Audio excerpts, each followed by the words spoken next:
So the president, the great white hope, known as king, they call him king. They call him, what manner of man is this? The world obeys him.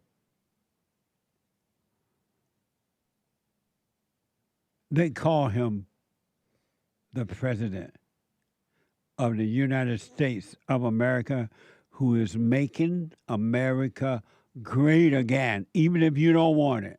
He's doing it anyway, even if you don't want it. What the? I'm staying. And you gonna love me. Amazing. Fox News has reported President Donald Trump met with Russian President Vladimir Putin, one of the dream teams. Donald Trump, Netanyahu, and Putin, the dream team. But he met with one of the dream team members, Vladimir Putin, for a summit in Alaska. The two leaders met for the first time in 6 years to discuss what it would take to stop Russia's invasion of Ukraine. No resolution was reached. They didn't reach a resolution as of yet. And here's where Trump and Putin shook hands ahead of their meeting, and a B-2 stealth bomber flew over their heads. Watch this. As we watch these pictures, who sets up these meetings? How do they happen as we see the handshake now between President Trump and Vladimir Putin and the military coming to salute there? How do these conferences come together? Generally, if there are months in the planning and you'd have a lot of people involved.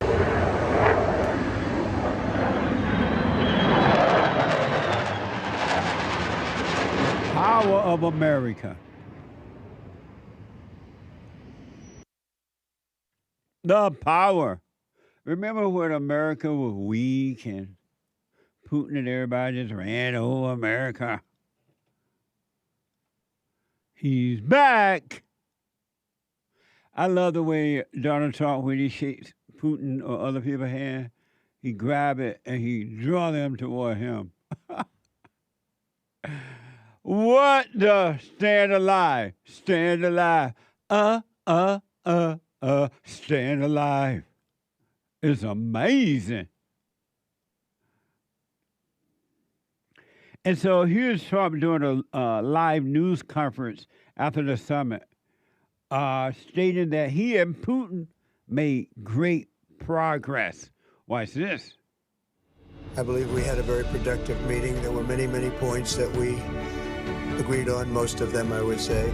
We really made some great progress today. I'm going to start making a few phone calls and tell them what happened. But we had an extremely productive meeting, and many points were agreed to. I would like to thank President Putin and his entire team. We're going to stop thousands of people a week from being killed, and President Putin wants to see that as much as I do. So, again, Mr. President, I'd like to thank you very much, and we'll speak to you very soon and probably see you again very soon. Amazing. If you would be a man, my son. If. What a mess. Don't you just feel better with Donald Trump than you did with any of the previous presidents? It's like, it really, truly, and I'm telling you the truth, with my grandfather, you just felt different around him. And I want to use the word safe because right now I can't think of another one, but you felt like around him, you didn't need to be afraid or worry or anything. And then you go do what he told you to do. If he said, boy, go out there and plow that field, you're not going to school today, that's it. You can plow all you want. You still got to miss school and plow the field. And if you allow the plow to run over your foot and cut it, and you see the red skin, the white skin, and everything, and you start crying, and he said, well, what are you crying for? I told you, because if you had acted up, it wouldn't have happened. You still got to plow the field. And you just know, without thinking, this is just love. It's just love. It's fine. That's what Trump is doing for America today. You better be grateful. You better be grateful, because if had any other people won that was running for president or thinking about running, it would be over. It would be totally different. Illegal alien would be like flooding the country, overtaken. Crime would be way worse than it is now, because this man is cleaning up the crime. He's in the wars around the country already. Daddy, and they call him Daddy. I mean, around the world, not the country, but the world. Isn't that amazing? What manner of man is this? The world obeys him. It does. And the interesting thing, I want to tell you this, and it's so true, and nothing but the truth, so help me. The same power and authority that Donald Trump has, that's inside of him, it's inside of you. Each and every one of you. But you just don't know it, because you weak, you wimpy, you cry at night. You got to have friends. You got to have a husband. You got to have a wife. You got to have this and you got to have that, and you're scared. Oh, you're so scared. You're scared. You're jealous, envious. You want revenge. You have fear, resentment. You don't know it because you have decided. You made up your own mind at some point. You didn't make it up in the beginning. It happened to you, but you made up your own mind. You're just going to live a weak life. And for those men and women who have decided, I'm not going to be weak anymore. I'm not going to fake being strong either. I'm going to work on myself and find out who I really am. And that same authority that you see operated through Donald Trump is in you. It really is. But you got to work on you. It doesn't matter what color, and it doesn't matter if you're male or female. It's inside of you. Perfect peace, authority is inside of you. But you have decided, I just want to be weak. I'm going to be wimpy all my life.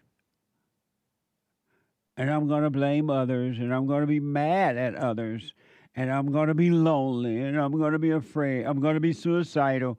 I'm going to be a drug addict, a drug dealer, whatever. I'm going to live with groups instead of being able to live alone. You've chosen weakness and fear and doubt instead of love and power and authority in your own life. Think about that, your own life. There are people right now fighting to protect illegal in our country, criminals. And not like they're innocent. And they out there on the front line pretending to be showing love when it's nothing but hate. What kind of life is that? What kind of life is a life of fear, inner fear, and worry, and stress, and doubt, and loneliness, and resentment, and revenge? Who want to live like that? Most people do. So last but not least, these so-called supporters of Ukraine held numerous rallies in opposition of this event with Trump and Putin. Watch this. We need to stand with Ukraine!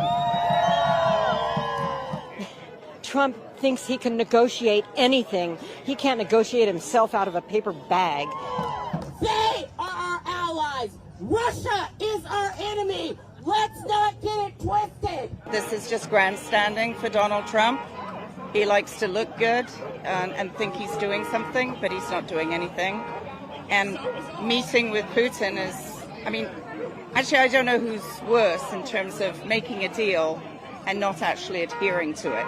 So there's two guys in a room, neither of whom can be trusted or can trust each other. Those heifers have no idea what they're talking about. Zero idea. Let's see them go in a war. Stay with Ukraine. They have no idea what they're talking about. They need to be home trying to raise their children. Really, they have no clue. They're lost. Speaking of female money, those females are lost. And they're just out there doing that for the thrill of it. And where their men should be making them sit down. Really. Stay home, woman. You don't know what you... I almost cuss. I was right at just saying the hell you're talking about. But I didn't say it.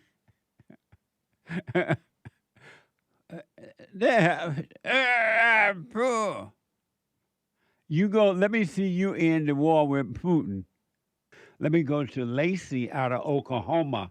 LACEY, you are on the air. Hey, LACEY. Hey, happy White Man's History Month. Happy Men's History Month. So I called back in December and I told you how I went and forgave my parents. Yes. And everything has become like I could see now. But my husband, he doesn't like you. I shared videos with him about you, but I don't know, he calls you a false prophet. And I'm like, what is a false prophet? And he said, well, he doesn't believe in the Bible. And I tried to explain it to him, but he doesn't, I guess, see that. He kind of grew up Catholic, though, so it was, I don't know if that's part of it or what. But it's been kind of hard. I remember you telling me that whenever one is working on themselves in a marriage and the other one's not, yeah, it becomes hard, you know? It is. It does. I've been like seeing that, and then as I'm, overcoming myself in the, seeing the truth about myself and all these false identities, it's like crazy the things, when he comes home from work and he'll tell me the things that happened, and or if we're out, like, at the store and someone gives them a bad look or whatever, he makes a whole judgment about them. And it's just kind of crazy, and I don't go along with it. I'm like, huh, okay, but I don't like say much about it. He, I guess, I don't want to say like gets upset, but I guess he doesn't understand that I'm not following with him with it.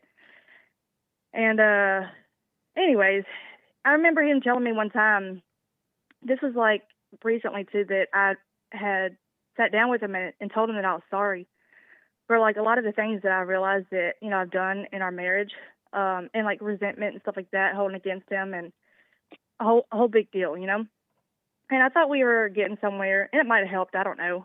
But I just felt like I needed to tell him I was sorry. And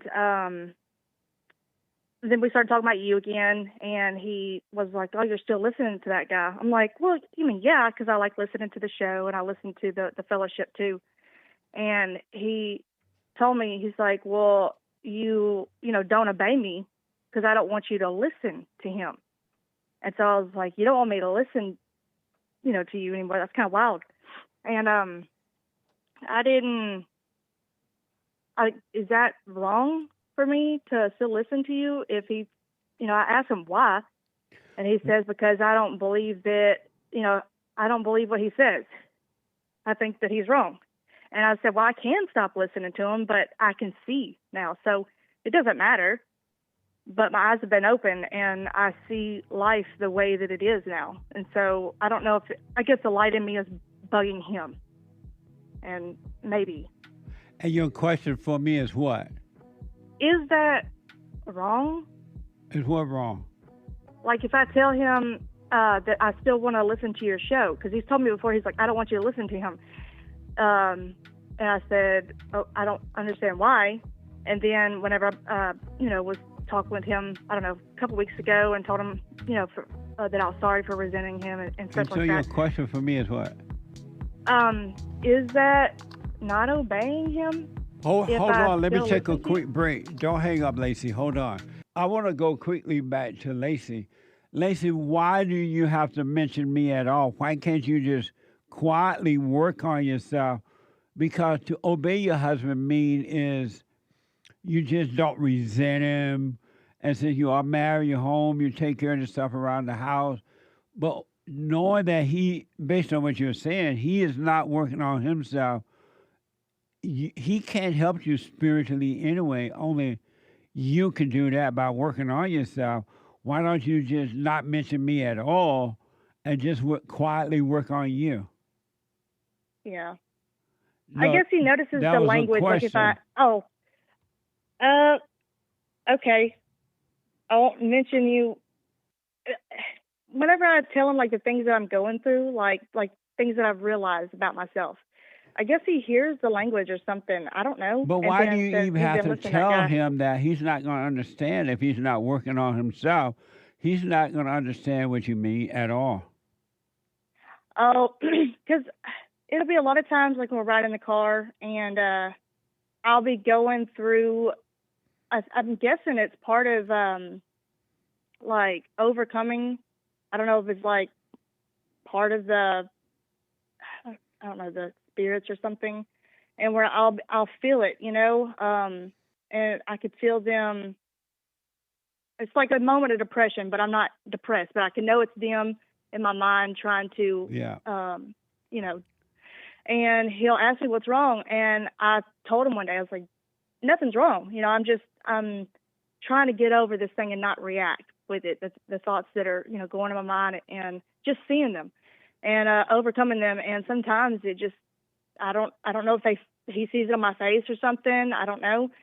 Or maybe I'm just boring now. I don't know. But when he asks those things, just say nothing. All is well, and quietly work on you, because spiritually, if you are, and it sounds like you are working on yourself, the evil in him is going to hate the light in you, and the evil is not, the darkness will not understand the light, and so you just say, all is well. If all is well, you don't have to talk to him about that. He's not going to understand it anyway. And don't resent him for not liking me or wanting you to listen, because it's not him. Oh, I know. Yeah. I see it. And just sit in the pain. You don't have to tell him. Okay. All right. Because if you tell him, it may ease the pain. You don't want the pain to be eased. Plus, he's not going to understand what you're talking about. I've seen that. Yeah. So why have that conversation with him? You can't have a spiritual conversation with him. He does not understand it. Okay. Yeah, it's just so wild seeing that with people. Even talking with my dad, I used to get so irritated when I would talk to my dad, but since forgiving him and seeing how my mom actually did turn us against my dad, like more and more is becoming evident. As like when she'll call me on the phone sometimes, I'm like, wow, I could see that evil here a little bit, And I told him, I called and told my dad, we were in a 3-hour long discussion, and I was like, Dad, I don't know if you were made aware of this, but I was angry at you because of this, and he had no idea. And I was like, why didn't Mom tell you about this certain situation? And she never thought that might have been valuable for him to know, or telling us to date multiple guys at once. I don't think my dad knew about that either. So it was just. Well, and I didn't even get irritated at all the entire time. All human beings are coming from lost parents. And that's what we all have to overcome. Our parents spend 18 years of screwing us up, and we spend the rest of our life of overcoming it. And so, you got to understand that your parents, your husband, sound like your husband, don't understand. And for you to try to have a conversation with these people is trying to explain to darkness the light. And you can't do that. What the light is, you can't do that. They don't want it. And so just quietly, if you do listen to the show, quietly do listen to it, but you don't have to be telling your husband because Okay. you are responsible for your own spiritual journey. He is not. He has responsibility to take care of you physically, but he can't do anything for you spiritually. And Yeah, nor that was my can response I to or him, anyone. is that I was like, God still comes first.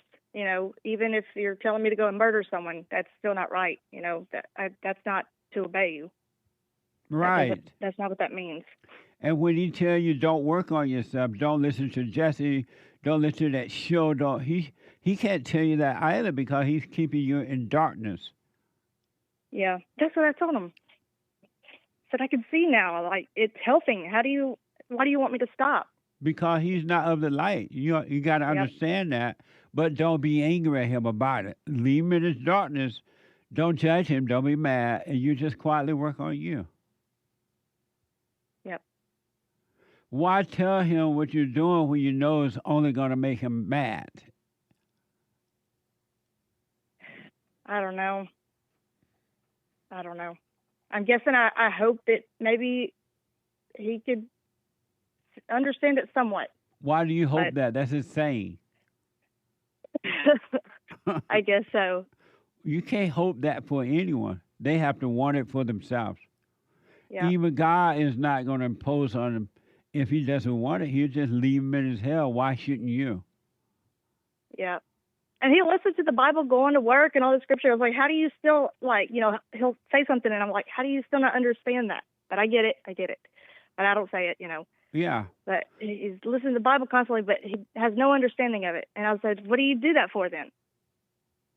Well, I can understand that sometimes you're going to have those kind of conversations.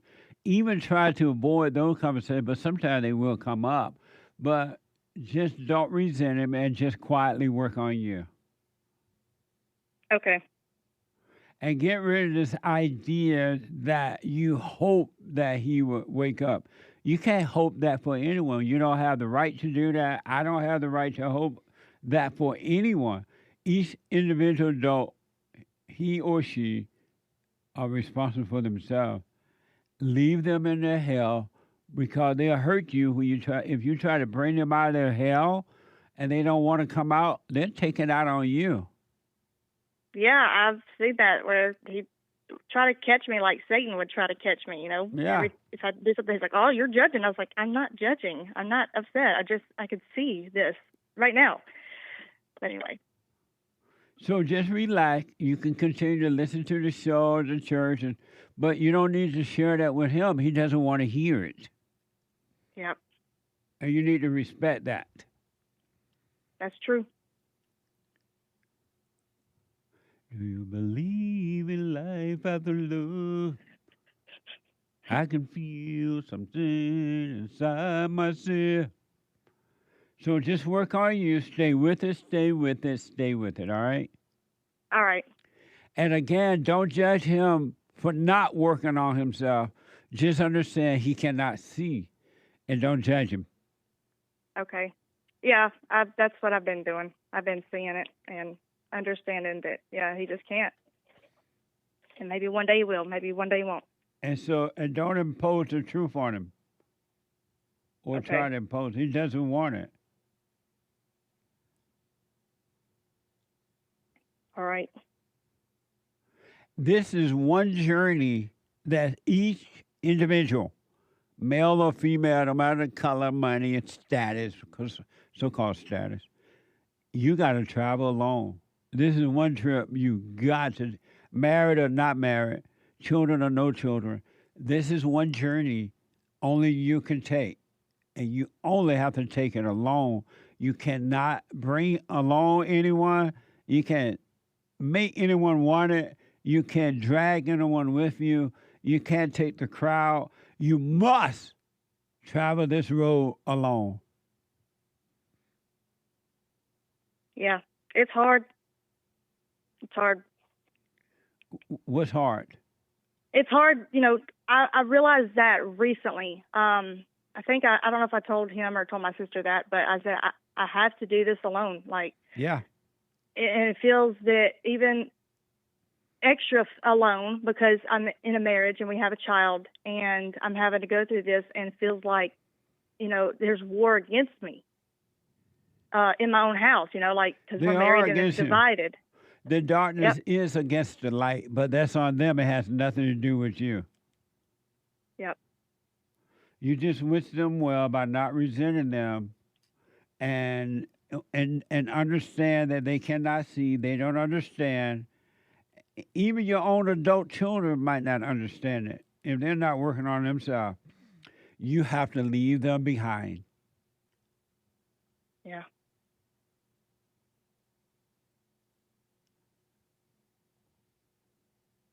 What about if my daughter's 7? That's different. Okay. If 'Cause you, I'm trying to, be patient with her teacher, and I've told her sorry for yeah, things that I've realized I've done, to where she's aware of and stuff. And and my if husband, your husband what? he'll, do the Lord's Prayer with her, and I'm like making her, say it and stuff. And I'm like, I don't even know if she knows what Yeah, she's that's saying. fine. That's fine. Okay. Yeah, let her say Lord prayer. Okay. But Okay. if you have apologized to her for the way you treated her, and now you change from doing that to her, she'll see the light in you. And then if she praying with her daddy during the Lord's Prayer and all that, that's fine too. And that'll hopefully prevent her from resenting him if he's not imposing it on her, and she'll be fine. Okay. Don't let the devil tell you, oh, you're doing the silent prayer. He should not be teaching her the Lord's Prayer. That's fine. You just be an example. Okay. And the daughter will see for herself. All right. And don't fight with your husband. Oh, I don't. Uh, all right, so you can listen to the show, you can watch the church, you can do your silent prayer, but you got to travel this journey alone. And don't be trying to make your husband understand. And he's, according to you, he's made it clear he doesn't want any part of it.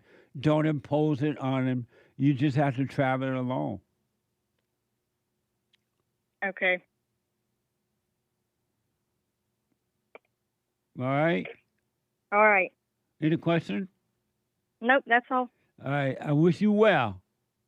Well, thank you. You're welcome. Bye now. Bye. Amazing. Before I go back to the calls in Super Chat, I want to give you another quick example of the great white hope at work, and they call him king. And you better be grateful you got him, because otherwise you think it's bad out there, and it is. It will be even worse right now had you elected a different president.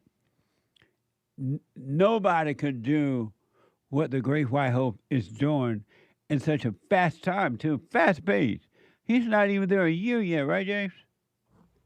Right. And look what he's doing. What manner of man is this? The wind and the sea obeys him, and they call him king. And they call him daddy. And they call him the Great White Hope. And he met with Putin. We mentioned that in the first hour. He met with Putin. And some of you might not know, might not be aware of this, but there was a recent ceasefire agreement initiated by Trump, the Great White Hope. Yahoo News. On August 8th, over 2,500 Buddhists. Normally the Buddhists sit around and just get fat and let you pat on their heads while they get fat. They don't fight back, they do nothing, they just sit around and meditate all day. But over 2,500 Buddhist monks on a peace march called for a ceasefire between Cambodia and Thailand. The march briefly stopped at the U.S. Embassy to show gratitude to Trump for initiating the ceasefire agreement. Watch this from X. Dear Mr. President Trump, we are standing here today with hearts full of appreciations for your instrumental role in bringing about the recent ceasefire between Cambodia and Thailand. From the bottom of our hearts, we deeply thank you and the people of the United States of America for your kindness. May the Buddha bless you all. Thank you, Mr. President.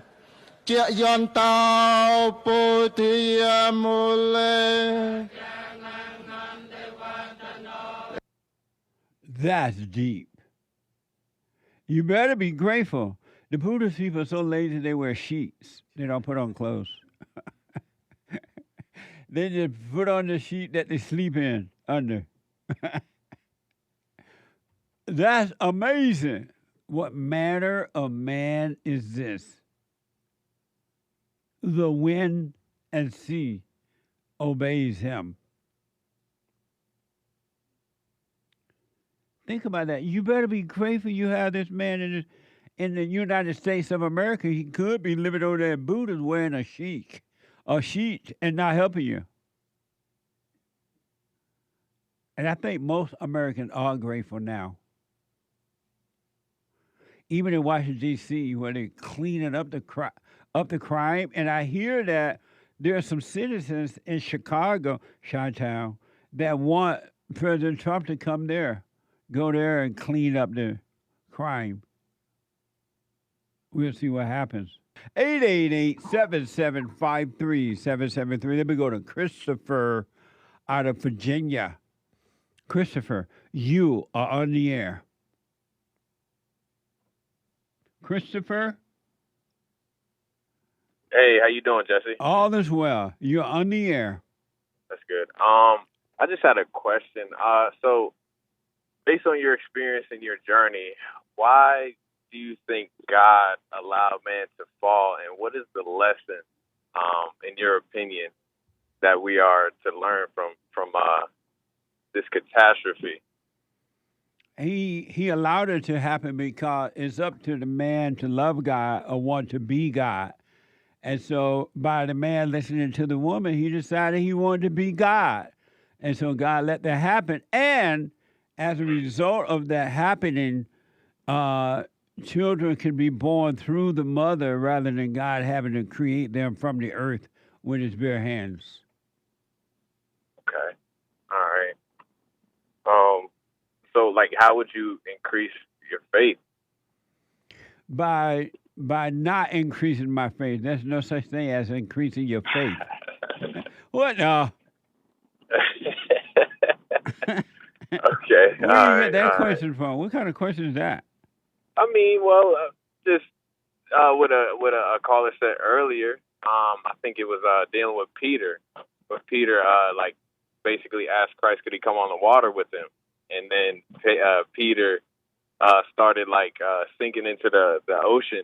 Well, I think it was Galilee, the sea. And he said, Jesus said basically, "O ye of little faith," he said, "Why dost thou doubt?" Or where did thou doubt? But yeah, as far as faith, like, do you have faith? I feel as though I do. Do you have faith?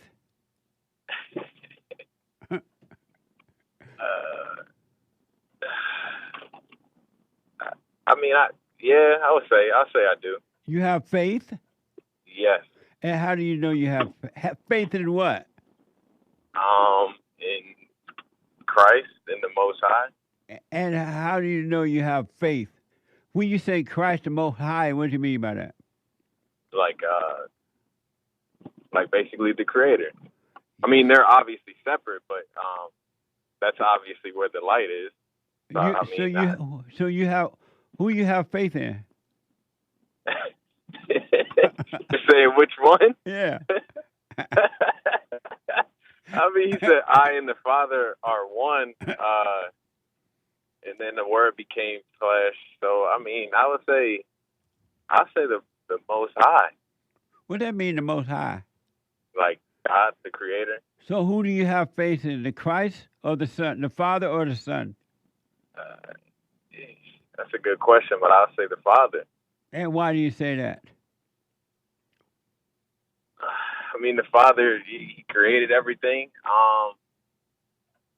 and it's different, and it's a little bit different relationship from like having with the Father and with Christ, because the Most High, he doesn't really look from man's perspective. And who is the Most High? I would say Yahweh, right? My way? Your way, Yahweh. You say your way? Yahweh? Yahweh, right? What's Yahweh? That's the God of the Hebrew Bible. Who is or the y'all? Bible. When you say Yahweh, who are you talking about?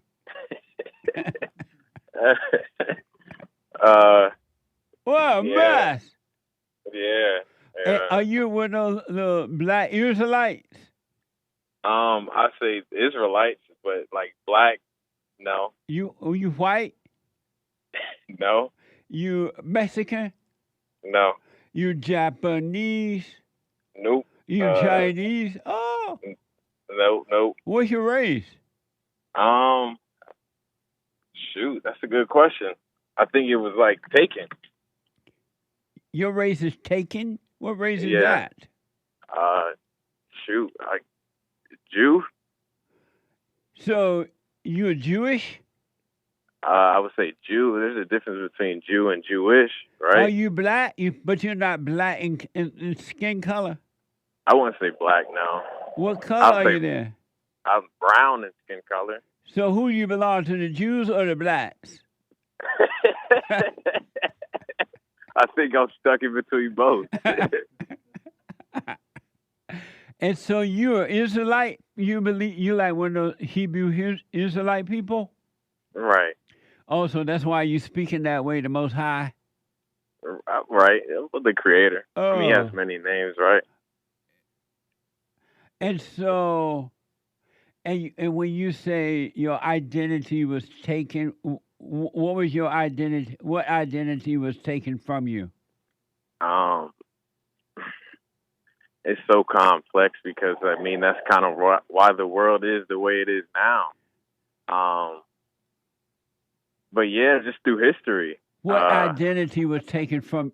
So you are black, and we saw you. We'll see a black man, but you're Hebrew Israelite belief, right? Correct. Right.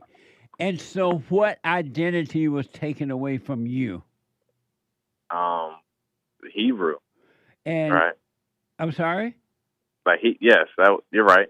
No, that was a question. Yeah. Basically, Jew. What identity was taken away from you? Basically, I would say the ethnicity part. What was taken away from you? You said heritage. your identity was taken away, right? Yes. And what identity? What was taken away from you?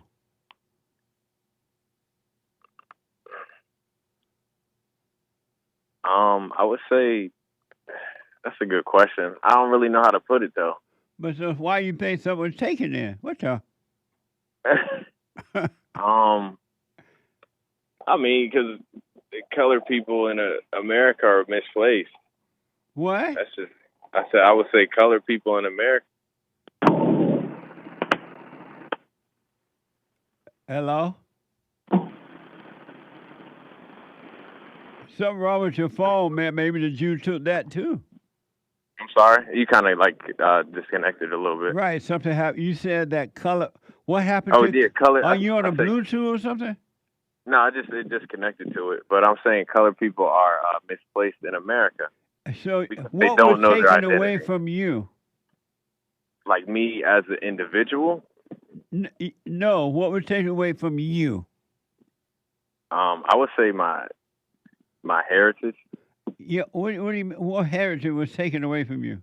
Okay, well, Christ said, "I know thy works, and thou art rich, but I know those who are Jews and are not Jews." What But the was synagogue taken of away Satan, from you? that right there, What? the heritage, What? the heritage. What that mean? I mean, what do you mean? What does that mean? What did that mean? Basically, it just was taken. What? I mean, I could break it down. I mean, the identity. No, because of time. Because of time. What was taken away from you, Christopher, out of Virginia? What was taken away from you? I mean, nothing. If you're asking it that way. So what are you talking about then? History. What? History. That's what I'm talking about. Your history was taken away from you? I would say, yeah, that's a better way to put it, right? No, I'm asking. That's not. That was a question. Yeah, it was. Your history was taken away from you. Not me as an individual. So what been taken away from you then? I mean, that's a good question.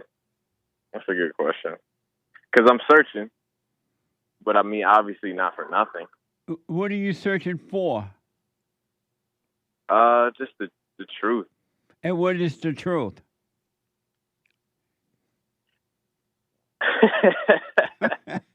I mean, you know what's right. This what's right. You don't know what's right? I know it's right, but do you know what's right or you don't know what's right? I know what's right. So then you're not searching for that? Then what are you searching for? Yeah, that's a good question. I'm going to have to meditate on that. How old are you? 28. So what you doing in all that mess about, I don't know, I'm a Hebrew Israelite, something's taken away from you? You don't even know what you're talking about. That's what happens when you actually pick up the Bible and read it. No, it doesn't. Why you say that? That doesn't happen. Do you think the Bible is a religious book? That doesn't happen, man. Why wouldn't it? Because it doesn't. So what's supposed to happen? There's not but one thing you're searching for. What is that, peace? A return to the Father, yes. You need to return to the Father, you'll be fine. All that Hebrew Israelite mess is a waste of time. You think so? 100%. Like, you need to forgive your mother so you can overcome your mother nature and return to your father, and I promise you, you'll be fine. All right, I'll work on it. Have you forgiven your mother yet? I have, but I don't think she acknowledged it. She doesn't need to. It's for you and not for her. Okay, yeah, I have. You went to her and said what? I have. I heard you once saying that before, and then I basically said, I forgive you for basically taking me away from my father and whatever you guys had going on. That's what you guys had going on, and you couldn't really basically you played the hand that you were dealt. You know. But yeah, I forgave her. And what did she say? She just basically said, I don't, like, for what? She just kept saying, for what? You told her for what? You told her why? Right. But, like, you just didn't understand. She understood. She played a game. Isn't that evil? Yeah, pure evil. Mothers are evil. So you don't think, my last question, but, like, you don't think that God is going to, like, destroy all evil? He has already destroyed evil. Evil has no power, no authority. Period. He has already destroyed evil. Okay. It just says evil dwells in human nature, human beings, and evil deceive human beings, and human beings destroy themselves and others. Okay. So they work on the behalf of evil. Evil cannot do anything. It has no power at all. That's why it has to deceive human beings, and human beings do the work of evil. But you don't think that, like, it's going to stop? It will stop for those who want it to stop, those that overcome. Like you have gone and forgiven your mother, and have you forgiven your father for not protecting you from her? No, not necessarily. Why not? I just haven't been around him. That's probably the main reason. Why have you gone and told him this? He just got out of jail. Oh, okay. And now that he's out, why haven't you told him? Just not, haven't made time. Why not? I just haven't. I recommend. Are you doing the silent prayer? I haven't started it. No. I recommend you do what you want, of course. You have a talk with your father so you can let that go, and then do the silent prayer. Forget about all that Hebrew Israelite mess. It's just mess. And you return to the Father by forgiving your mother and your father, and practice staying present where everything is. Life is there. God is there. Your identity is there. Everything is right with you all the time. But It's that simple. If you're in your head talking about you're a Hebrew Israelite mess and all the other stuff, you're never gonna find it. You're right. I see what you're talking about. I can see it, but I feel like I'm close. But it's like it's right there. Yeah, under my nose, right? Absolutely. So just relax, practice staying present. Find your father, have a conversation with him so you can let him know, hey, I'm not going to hold a grudge against you. I forgive you. And practice staying present. You will see that you already have everything you need. You don't need any more identities. You don't need no Israelite. All right, Jesse, I appreciate you. You don't need no Israelite identity. Hebrew. That's crazy. I mean, that's just... You want to be returned to the Father, man. That's it. Of course. All right, brother. I thank you, Jesse. You're welcome. I wish you well. All right, peace, brother. You as well. All right, buddy. Bye. Bye now. Let me go to LACEY, Alabama. Sweet home, Alabama. LACEY, you are on the air. Hello. Hey, Jesse. Hey, LACEY. How you? I am good. I called one time before. No woman is good. Okay, well, then I'm doing bad. Only God is good. He is good. I know it's Women's Day, Women's Monday. Yes. And I was just saying, I had a question that I am in this relationship with this guy, and right now he stays with his parents because he's going through a difficult time with getting his daughter, so he had to go back with his mom and his dad. So I was trying to figure, and while staying with his parents, he is going through a difficult time of trying to hold his own and trying to stand up to him. So I'm not part of the family, so I'm trying to figure out how do I go about and talk to him about it, because he wants to get out the situation, but he doesn't know how to. Okay, so if I'm understanding you correct, you have a boyfriend. Your boyfriend has a child, right? Yes. And he's going through trying to get custody of his child right now? Yes. And as a result, he had to live with his parents? His parents, yes, because I guess all the money went towards lawyer fees and court fees. And has he been married or something? No. And he's trying to get custody, or he's trying to get custody and the rights taken away from the mom. Do you have kids? No, I recently just had a miscarriage. Oh, okay. Hold on a minute. Don't hang up. Let me take a quick break. Okay. Okay. Let me go back to LACEY. So LACEY from Alabama. LACEY? Yes. And so you have a boyfriend who's trying to get custody of his child right now, and he ended up moving. Was he living on his own before, or was he living with you? Yeah, he was living on his own before. We just started dating. Okay. And then and so he had to move back home with his parents. And what's your question for me? How can he?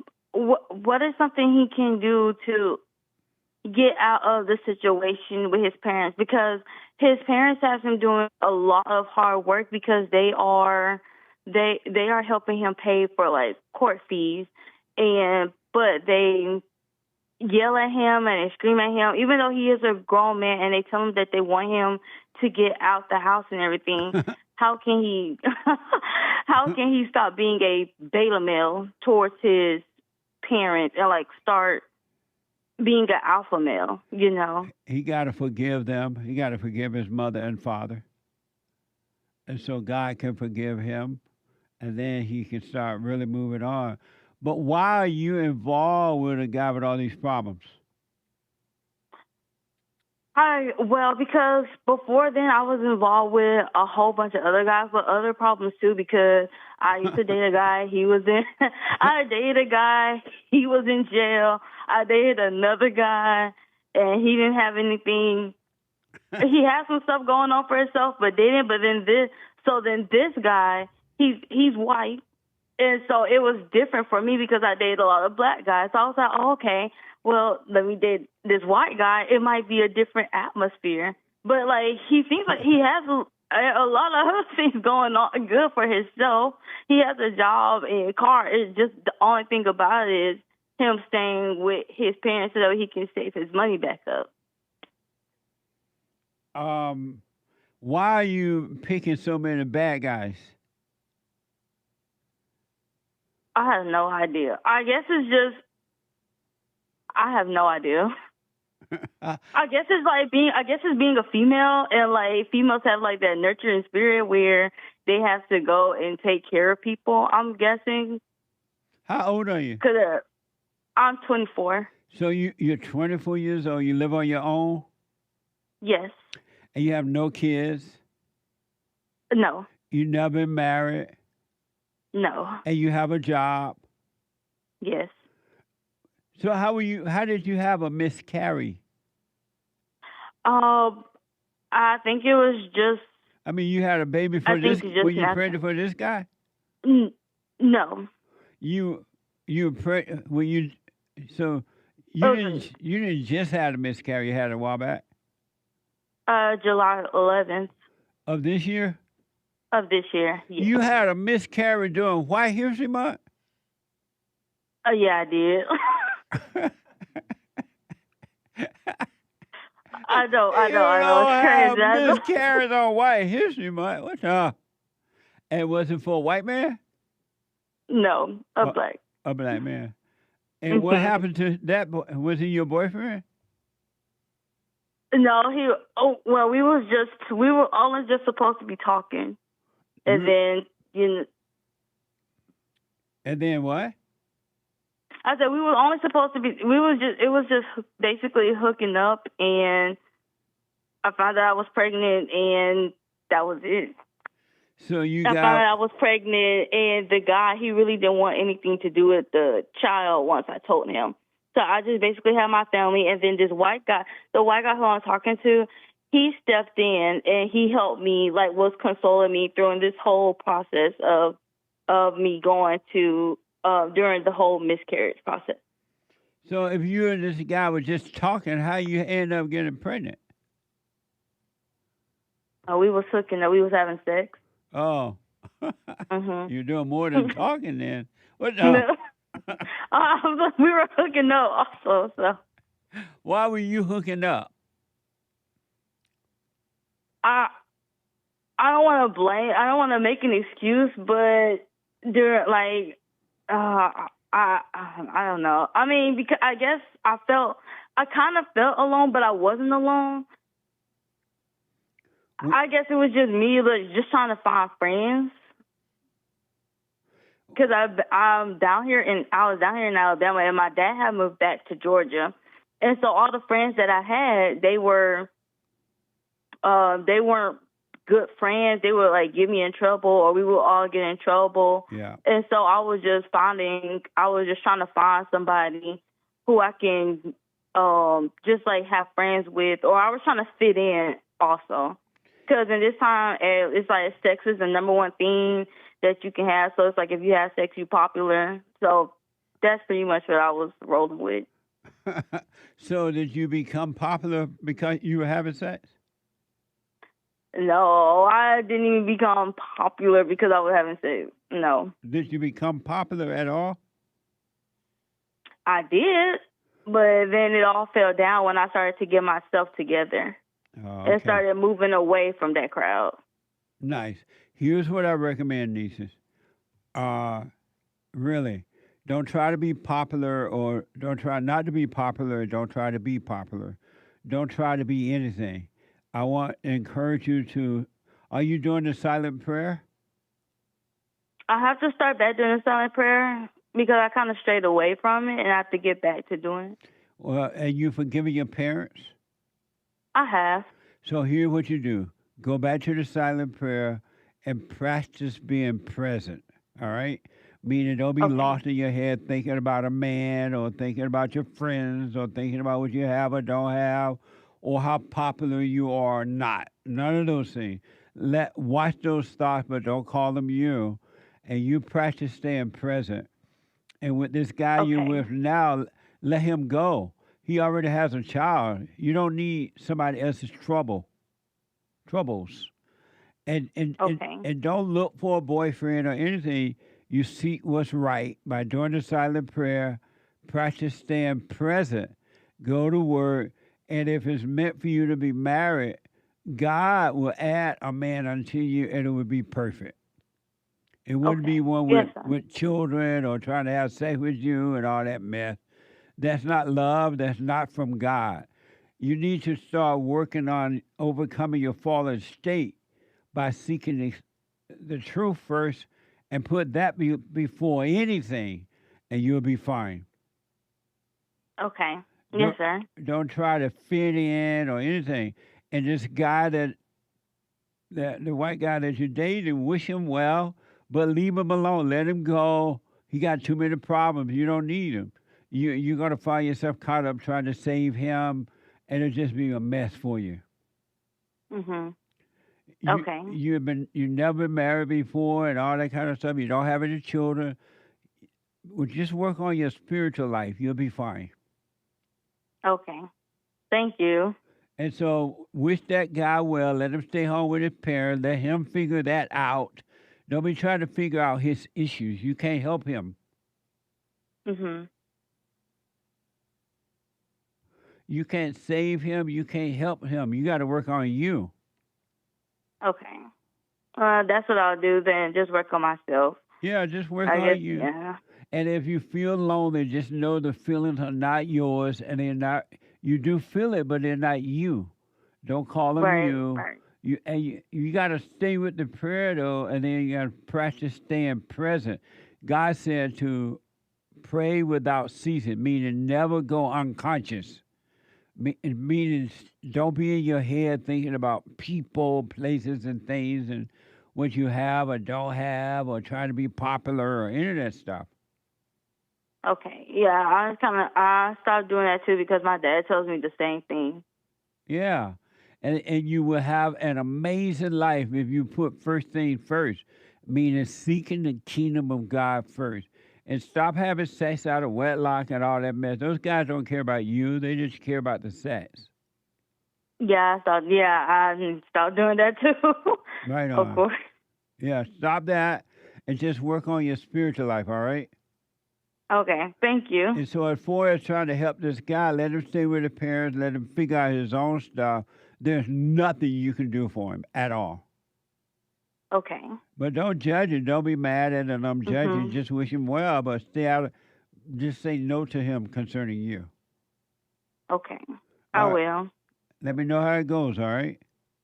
Oh, I sure will, Jesse. Thank you. You're welcome. Go back to the prayer and practice being present. Prayer and present. Okay. All right? Okay. Thank you. All right.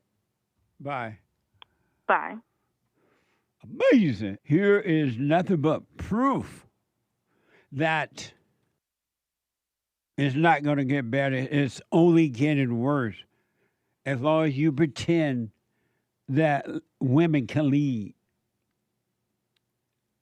And you're pretending that they can lead. In the same way they don't want men to play in women basketball, they know men can beat women in basketball or anything else, right?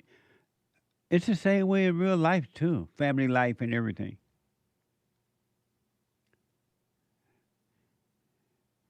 New York Post. A terrifying video. The moment shows the moment a minivan plunged into a tractor trailer,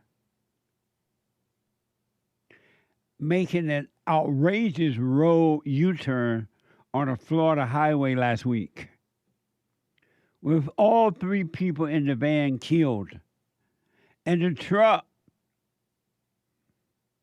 illegal migrant driver charged with murder. Watch this from Fox News. Hi, Aisha. Authorities have identified the truck driver as 28-year-old Harjinder Singh. And they say he was an Indian national. He faces 3 counts of vehicular homicide stemming from that fatal crash on Florida's Turnpike. It happened on Tuesday. Florida authorities say the 28-year-old trucker was making an illegal U-turn, crossing the median using an area that was designated for official use only. You can see a minivan behind him slamming into the trailer, crushed underneath, fatally injuring 3 Florida residents who were riding inside. 2 died at the scene, a 3rd died at the hospital. State troopers issued an ICE detainer for the truck driver after learning he was an illegal migrant. Federal authorities say Singh, an Indian national, entered the U.S. illegally through the Mexico border in September of 2018. He was arrested 2 days later, but claimed he was afraid to go back to his home country, and so he was released on a $5,000 immigration bond. Amazing, huh? You think that's bad? It's going to get worse. The order is being taken away from America and replaced with disorder.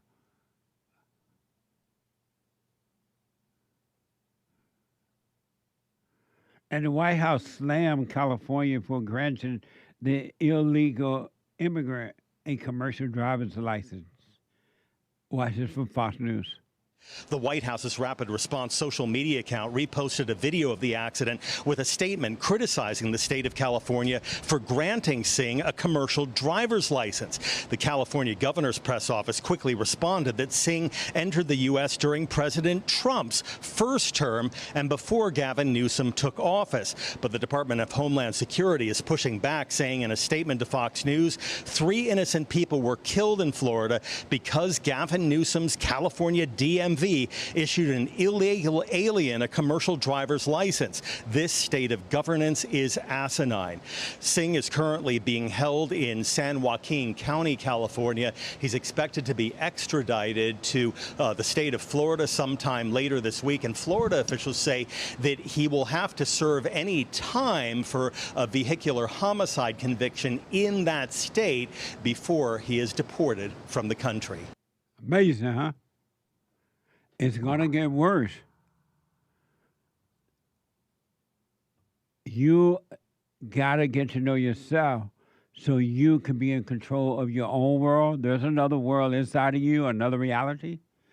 And when the things get worse out there, outside of you, inside of other people, you won't worry about it. You won't be affected by it. You will be protected by the Father. It's going to get worse.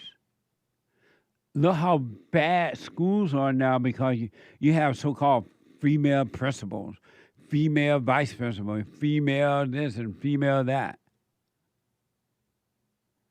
And it's going to get worse. You have Karen Bass, an empty shell, as a so-called mayor of California. In D.C., I saw a report, I don't know how true it was, the so-called leadership in D.C., all black, headed up by a female. What's wrong with you in D.C.? No wonder the crime out of control. Why would you elect the blacks to run your city And they can't even run their own homes, their own communities. Why do you think they're going to run a city or a state or a country?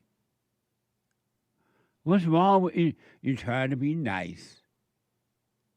You don't want to be a racist. DC crime out of control, and look who's head. You would think, look who's heading up, black people. Headed up by a black mayor, female mayor. And you would think that, oh, okay, if the black people are in charge of their own area there, things would be much better since the blacks believe white people are racist and whites are holding them down. It's worse. Let me go quickly to Brian out of New Orleans, Louisiana. Brian, happy Men's History Month. You're on the air. Yes, how are you, Josh? How you doing? All is well, Brian. Happy Men's History Month. Ain't no such thing, so you ain't gonna get my blessing on that. Ain't no such thing. What do you mean? Ain't no such thing. What do you mean, ain't no such thing? Ain't no such thing. It's not on the calendar nowhere, so you don't Speak get no up a little credit bit, for me on Brian. that, bro. What? Speak up a little bit on your phone, into your phone. I'm speaking into my phone. Oh, when you say ain't no such thing, you mean there are no such thing as Men's History Month? Nope. No, ain't August no is such Men's thing. History No Month. You credit. didn't know that? You know, I don't care what you made up. You made up a lot of shit. I made up a lot of stuff. I'm in a curse. How You about made up a lot White of History stuff. Month, July White History Month? No, hell no. Hell no, ain't no such thing. How about Black History Month? Yes. That Oh, was what was made up. So you say yes to Black History That was Month, but me. not White History Month, nor No, Men's History no. Month. No. That that's doesn't fake. make any Everything- sense, man. everything- Yeah, it don't make any sense. How's it going to be White History Month? What good white people did besides mess everything up? If it wasn't for white people, you wouldn't be here. No. If it wasn't for black people, that wouldn't be here. We wouldn't even be together. Now you know that. No, if it What white wasn't people for... did? What white people did for the nation? Okay, good question. What white people did for the nation? Let me tell you what they did. They discovered and created the greatest country on this side of heaven, right? Okay, tell me And something then else. Tell me as a something else. result of that, you were able to come here from Africa. Otherwise, you'd be stuck in Africa, and you wouldn't want that. No, they didn't. It was always a free country. No, it wasn't. Always. No. Yes, it was. It was always a free country. When? White people took it over. When? White people just took over. When was it And a they free brought up the country, stupid man? racism shit. Brian, White when people was it brought a up free those- country? No, it was never a free country. Where you got in at? It wasn't a free country until the you white brought man the came. state. The white man didn't come and did nothing for us. We did everything. We made everything possible for us Like to have what? this. Like the what? opportunities that we have. Like what? You got your podcast right now. Well, you got your podcast. Brian, what did you people do to make America? What did you people do to make America? What Right. did you people do? Right. Don't talk that you people stuff to me. Don't talk that stuff to me. What did you do to make everything better? Brian, what did you What did people... you do? Brian. What did you do? Brian. What did you do, black man? What did you do? Black Brian, man, what listen did you to do? this, Brian. Brian, hold on, man. Calm down. You said that you people, the blacks... Hold on, wait. Don't talk you people. What do you mean you black too? You black as me. Don't say you people. What you people did. You people do. You black too. What you did. Brian. What you did. Brian, I Okay. didn't do anything. It was already here when I was born. Okay. So I want to know, and you claim that the blacks No, are what the did ones the whites who did? What the made... whites did too? Huh? What the whites did too? So what what? the whites did too? Okay. What the whites did? I can tell you what the whites did. Hold on. What the whites did? Let me tell you what the whites did. What the okay? whites did? Beat up on black people and tell black people they can't be together? What do you mean? What the white?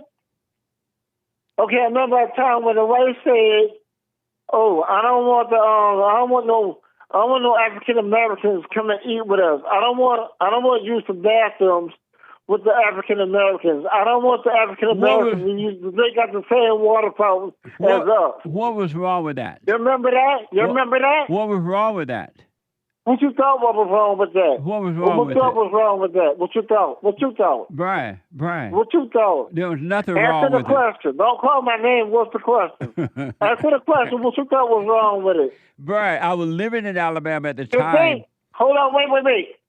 Brian, there was nothing wrong with that. Let me give you a point. Let me give you a point. Hey, Brian, calm down. Hold on, wait. Hey, hold on.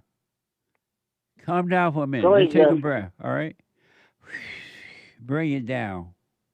Okay. All the way down. Ooh. Don't say to me because you ain't calling me down. You ain't listening to nothing I say. You ain't listening to my point out. I definitely ain't listening to your point. But go ahead. How old are you, Brian? How old are you? I'm 76.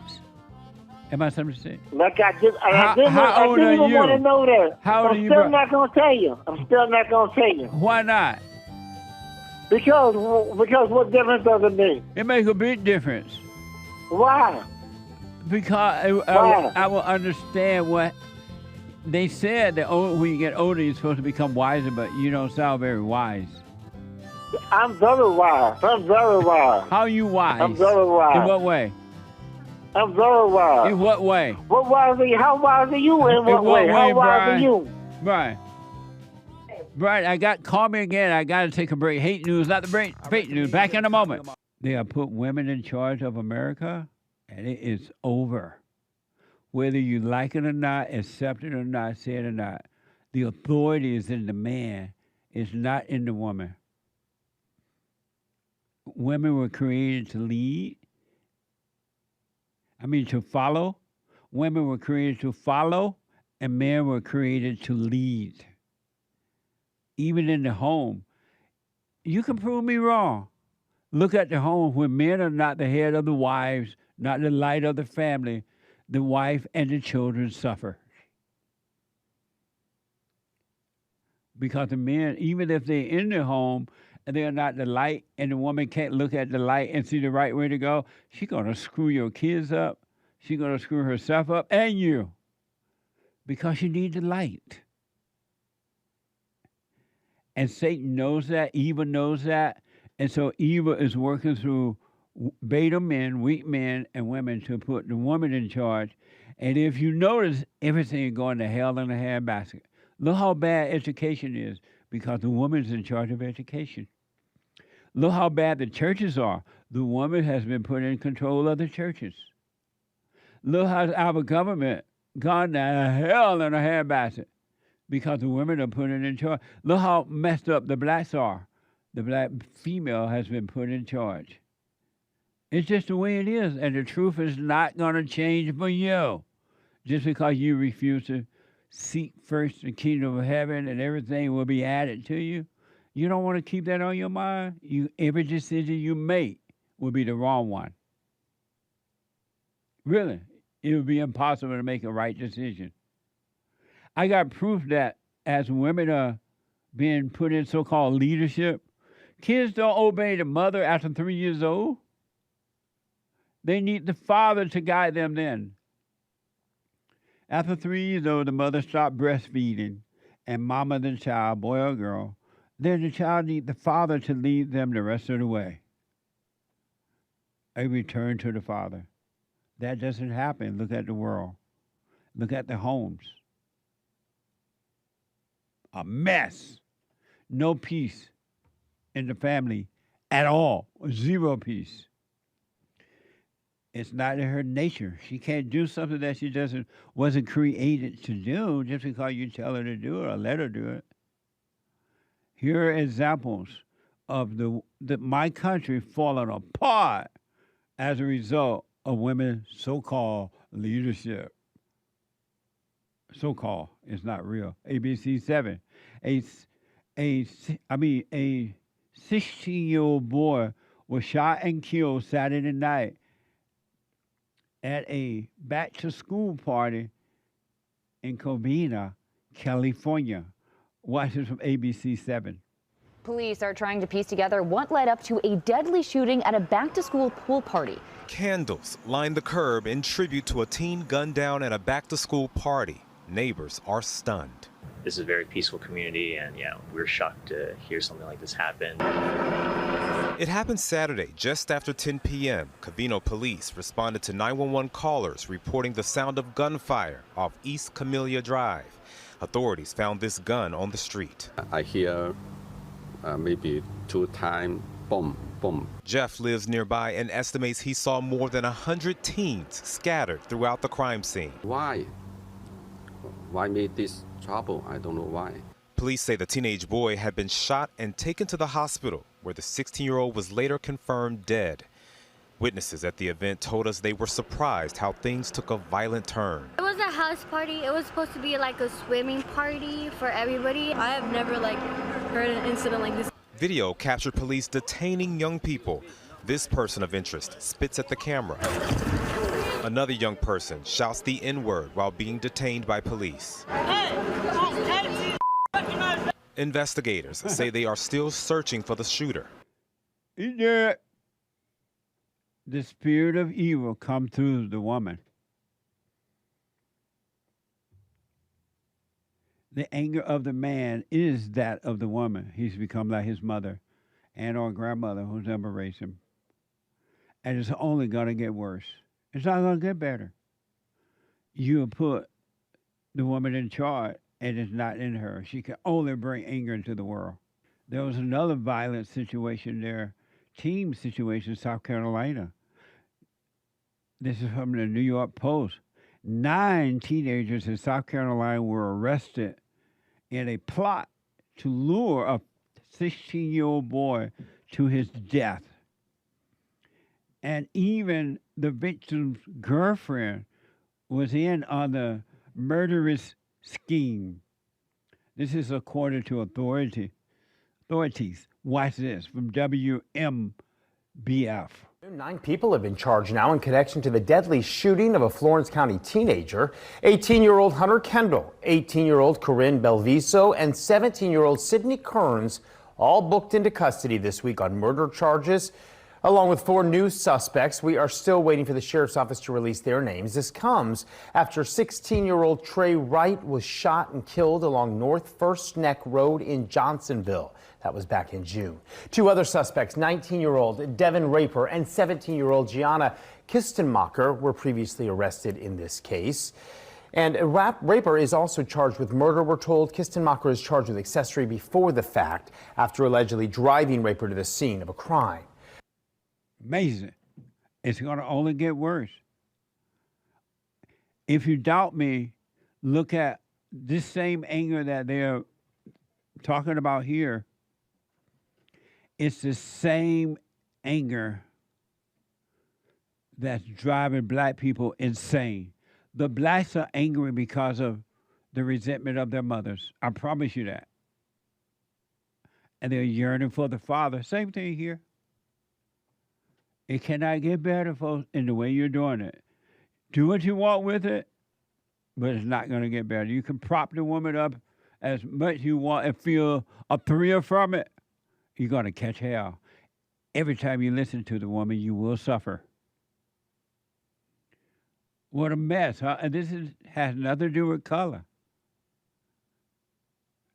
The order of the spirit of the Father, God in Christ, Christ in man, man over woman. Nothing else going to work but that. Now, ladies, you can return to the Father, God, by working on yourself, forgiving your mothers and your father, your earthly father.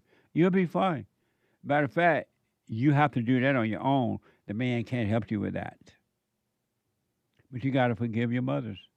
All who are born of the flesh, meaning the mother, must be born of the spirit of the Father. You must be born again.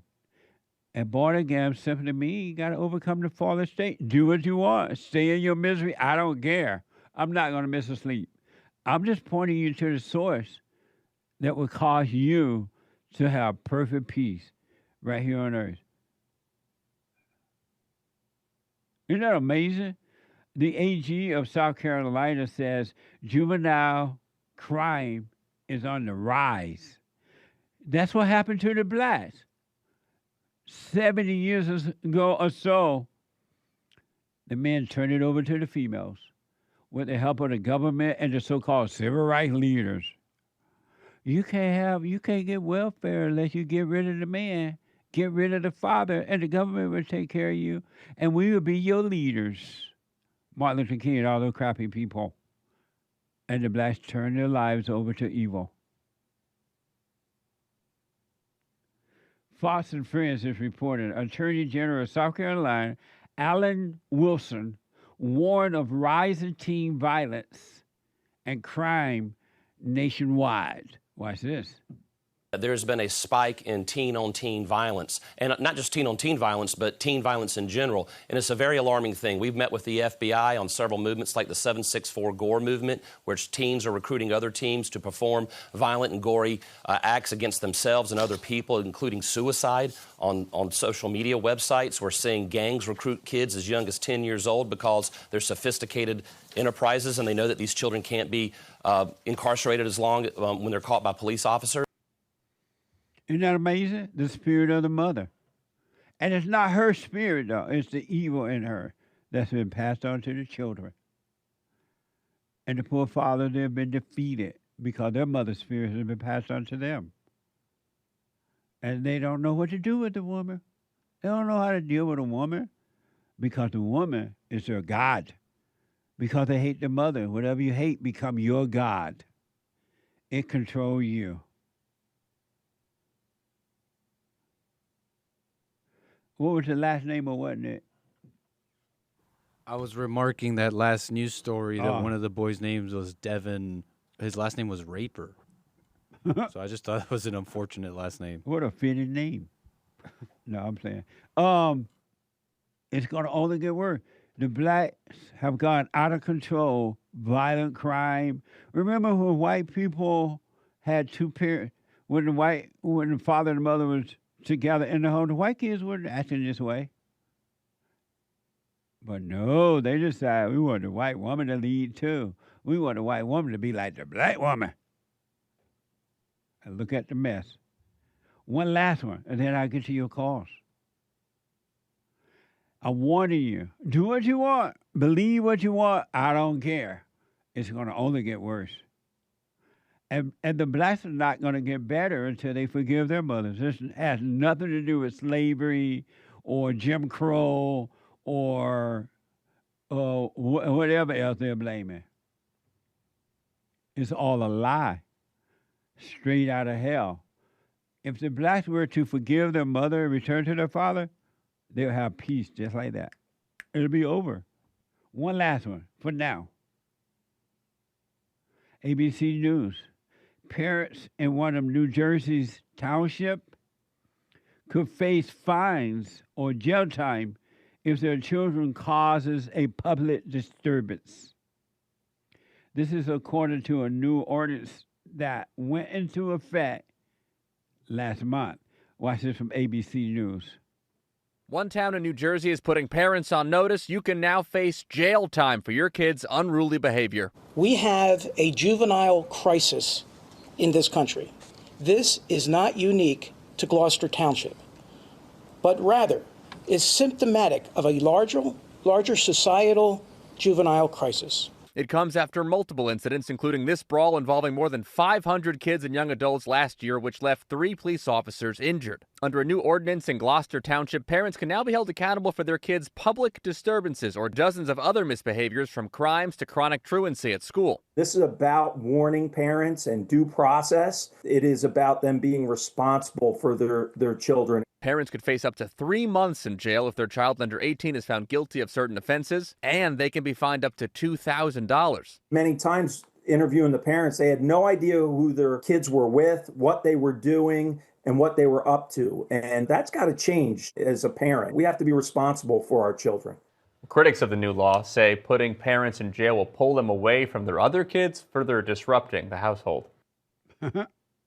Remember, there were a time when you were a teenager, a young person, and you had a father around or a grandfather around, and you would be afraid to get in trouble because they'll find out. Remember Those good old days? You didn't need the police to look over you or someone else because you were concerned that your parents may find out or might find out that you caused some type of problem with someone else.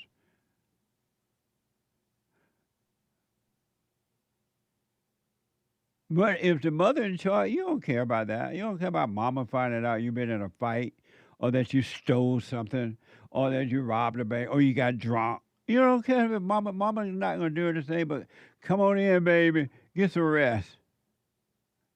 Kids are not afraid of mama. They hate mama, but they ain't afraid of mama. I ain't afraid of no ghost. They're afraid of daddy, not of mama. And that's just the order of things. Normally, the mother will have a husband and they will have children together. And the mother would say to the children, if y'all act up, I'm going to let your daddy know. And you went out to a party, you enjoyed the party, you had fun, you stayed out of trouble because you didn't want mama to tell daddy on you. Look at the Great White Hope. They call him daddy. He's a man of authority. That authority is in every man, but you got to return to it.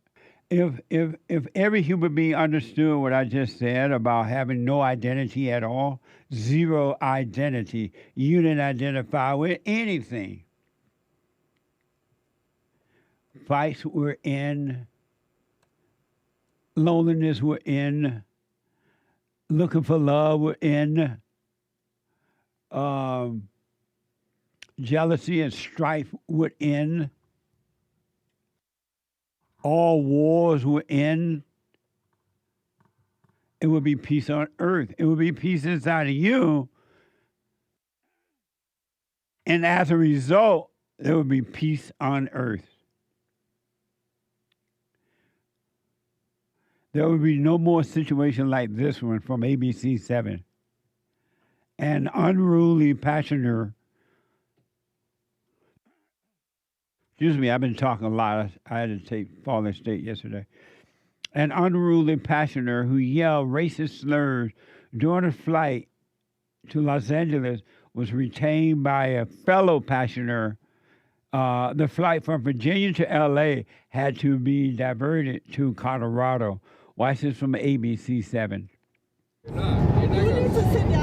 An unruly passenger aboard a Breeze Airways flight this morning from Norfolk, Virginia to LAX caused such a scene that passengers had to step in to help subdue him, and the plane had to divert to Grand Junction, Colorado. They're calling it a level 4 disturbance now. They said they had him restrained, he broke out, and there's passengers holding him down there. The airline had to call in a new flight crew to finish the flight, so tonight, almost 8 hours after their scheduled arrival, these weary travelers finally arrived in LA. Jory, why am I here after 7:45? I'm going to tell you why. This Tony Hawk wannabe from Outer Banks, North Carolina, with his skateboard, had too many Bloody Marys this morning. That passenger was heard using racist slurs and refusing to cooperate. He's using racial slurs. He's in people's faces. F-bombs and N-bombs. It's just stuff, all saying a lot of stuff. I didn't expect like racism to be like, I didn't think he would be so open about it. Just like to be yelling stuff on the plane like that with kids around. I was like, wow, that's low-key very, very crazy. When a flight attendant asked for help, this man, fellow passengers called the linebacker in 17C, stepped in to help. And he just like got up and just sat him down in the seat like a little kid. The man was taken off the plane by police to both cheers and boos. And now these passengers have quite a Hollywood tale to tell. What a mess, huh? They are affected by words which bring on false identities. They're so moved. I don't believe racism brought into this. They got me using all kinds of N-words and everything. What would happen if you were not identified with words or identities? Would you have been affected by this guy if what they were saying happened? Would it just be his problem or would it be yours too? if you had no identity at all. It's okay not to identify with anything. It's okay. Even Jesus, the Christ, said, if you want a life, you got to give up a life. Ain't no way around it. Meaning that you got to give up all of your identities. You got to let them all, even your idea about how you believe in God and in Jesus. You got dumb people believing that Jesus is God, and they believe that. And they're stuck because it's just a belief, an idea, and it does nothing good for them at all. Why don't you, at some point, for your own self, realize, you know what? I'm going to drop all these identities. I'm just going to be. I'm not going to be in competition with anyone. I'm not going to judge anyone. I'm going to let people live like they want to live. I'm not going to preach at them. I'm not going to try to save them or anything. I'm not going to interfere with anyone else's life. I'm just going to be. And then somebody gets drunk on the plane, if this guy was drunk or whatever, and he started yelling and carried on. As long as he doesn't hurt you physically, you'll be fine. You arrive in LA at whenever, and you'll be at perfect peace. You won't be all shocked. Oh, I can't believe it's racism. Believe in something that doesn't even exist. It's just a made-up word. It's like believing God in your mind, right? It's just a made-up word. You believed it. You overreacted to that word, and now you're stuck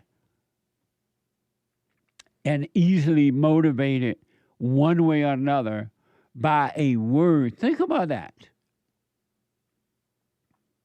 How can you be free and be subjected to words like that and identity? Why don't you let your identities go? If you want a life, you got to give up the false life. Because it's just a false life. It's not even real. You're none of those things that you believe that you are, or whatever people say about you. Why don't you let it go? What will happen if you never competed or tried to be like anyone else? You learn from one another. You hear things and you learn, you realize from it. But what would happen if you were just you? One other thing that would stop happening immediately if you were to overcome the false self, the ideas and the words, you'll stop fighting with people the way blacks do. The blacks are always fighting. You can't go anywhere now and enjoy your life, you and your wife, or just you by yourself, and there are blacks around, you can bet, you can put your bottom dollar, there's going to be a fight. Or some type of disturbance. You can't even sit in a theater and enjoy a movie without them talking and carrying on. And then they have to look around and tell them, can you slow it down? Can you be quiet? We're in the movie. They're going to wait and fight you. According to this report, NBC 10 Boston, a 35-year-old Harvard researcher from Brazil says multiple teens attacked him after a movie at the AMC Boston's Common 19. No one has been arrested. Watch this from ABC 10 Boston. Just punched me. I didn't fight back. That's why 35-year-old Tiago Rentz, a Harvard researcher from Brazil, has this black eye. He says it happened early Thursday morning inside the Boston Common AMC Theater. A group of teenagers were being loud, clapping and screaming, so he asked them to be quiet. When that didn't work, he tried again. I asked them for respect. I asked them to leave the theater because we just wanted to watch the movie. After the 9:45 p.m. horror movie Weapons finished, the violence off-screen started as the crowd was leaving the second-floor theater. They made like a wall. I tried to pass, to leave, and they couldn't let me pass. His friend didn't want to show her face, but tells us what she remembers seeing and hearing. Let's go outside to solve this. That's what I remember. When I looked back, they were already like hitting him in the head, and like I saw 4. I think there were more. I think 5 maybe. I was like scared, and I just faced the wall, protected my face and my head. His friend ran for help but had no luck at first. Eventually, she found a cleaning lady who led them to a security guard. Then after 30 minutes or more, the police came. Brent says since the incident, he's heard nothing from the theater. He feels there needs to be more security in place, especially at late-night movies. Amazing, huh? All because of word and false identity. This reminds you of the story in Ohio when those blacks were accused of attacking the white man and the white woman. Blacks have been conditioned with words and emotions and false identity. White people are your problem. And according to the report, according to the police report, the suspects were black. This is from our news break. He described the suspect as skinny black men in hoodies wearing all black clothes. This is according to the police statement. Oh, you're not going to read it? I just read just it. did. My bad. Okay. Yeah, No. that's exactly what you just said, what I just showed. And what did it say again? He described the suspects as skinny black men in hoodies wearing all black clothes, according to the police statement. That's according to Newsbreak. Remember when you were able to go to the movie any time of day or night, get some popcorn, relax, and enjoy the movie? You can't do that anymore. The blacks are out of control. They're not going to talk about black fatigue. It's gone past that now. Because they have been told the white man is their problem. They are not taught to be self-controlled, self-contained. They're out of control now. You can't even go to a public place and they're going to be there and there's going to be some type of fight or something. And one other quick thing, here's more proof why women should not be in leadership positions. It's not in them to do it. It's just not there, ladies. You're not to blame, ladies. It's not in you. You can't make something happen that's not there. And yet you try and it doesn't work. It won't work. It ain't going to work. It can't work. This is from the Independent. Italian Prime Minister Giorgia Meloni was caught rolling her eyes at German Chancellor Friedrich Merz during the Ukraine peace talk. The Italian Prime Minister was one of several European leaders in Washington on Monday, August 18, as Ukraine President Zelensky met Trump for crunch peace talk. Watch this from Independent. Watch this lady. I think this is extremely helpful that we are meeting and hearing that the two of you are having such a good meeting today here in Washington. Let's work on that and let's try to put pressure on Russia, because the credibility of these efforts we are undertaking today are depending on at least a ceasefire from the beginning of the serious negotiations from next step on. So I would like to emphasize this aspect and would like to see a ceasefire from the next meeting, which should be a trilateral meeting wherever it takes place. Well, we're going to let the president go over and talk to the president. She looks like, Lord, where am I? Why am I here with these men? I don't know what I'm doing. I'd rather be at home cooking. Haken's wondering if she understands English. If she doesn't, she shouldn't be in that room there, right? You got this female in this room with all these men, and they're talking business, and she has no idea what they're talking about. Don't they normally you're right, Hank, they put a translator in there when you don't know, you can't speak the same language. This woman has no business. She looked bored.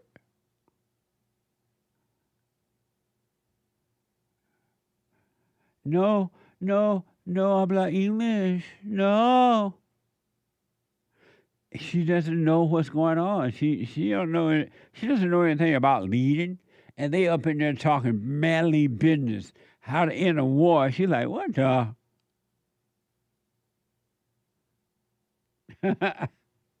She looked crazy. She kind of looked lunatic, like. She looked like she cries at night. And as you know, when she's crying, she's lying. And nobody seems to care that she's looking all around, looking crazy. What a mess! Here's one other reason why women should not be given so-called position of power. And just another example.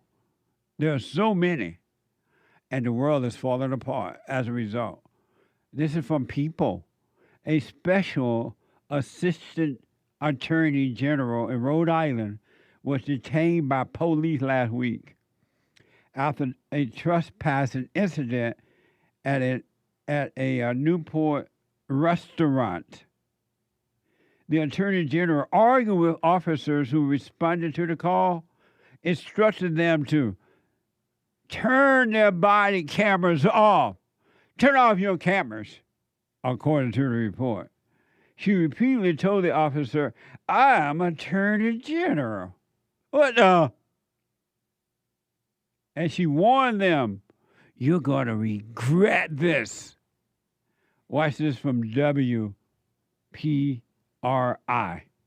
Yeah, Newport police defended keeping that body camera on, saying Flanagan was a suspect in a trespassing investigation, not a victim. Buddy, you're gonna regret this. Yeah. You're gonna regret it. Those were the parting words from Special Assistant Attorney General Devin Flanagan as an officer put her in the back of a police cruiser. Police say they were called to Bannister's Wharf because someone was refusing to leave the restaurant. When officers arrived, they found Flanagan and others outside. I'm an AG. Good for you. I don't give a shit. Let's go. But before she was arrested for trespassing, Flanagan was asking the police officer to turn off his body camera. I want you to turn your body cam off. Protocol is that you turn it off. If a citizen requests it to turn it off. Flanagan and another woman were arrested in the incident.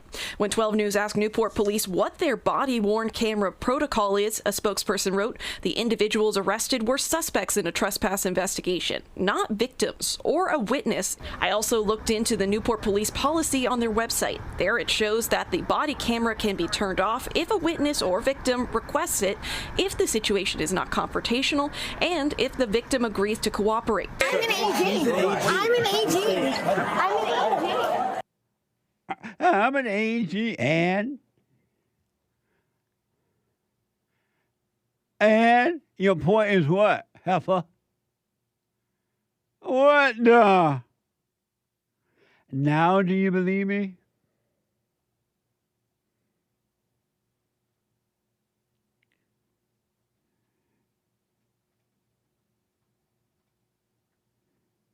What a mess.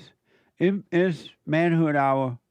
Are you able to, that woman need, see, this is why females should not be, it's not in her. I'm an AG. And you're going to regret this. I'm an AG.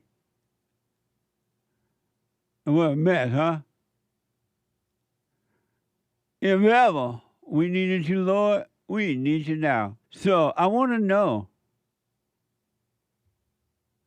if you're a real man, can you do 50 pull-ups and 100 push-ups? Can you do it? Can you do that, Anchor Baby? You said 50 pull-ups. You said what? Can you do 50 pull-ups and 100 push-ups? That's really hard. You 100 push-ups? I think I could do... No, I don't think I could do 100 push-ups and 150 pull-ups. No, can you do 50 pull-ups? Oh, okay, and 100 pull-ups. Yeah, 100 push-ups and 50 pull-ups? I don't think I could. Oh, beta. I don't know. That's pretty hard. But these guys are older than you, and they can do it. Here's Pete and Bobby. They're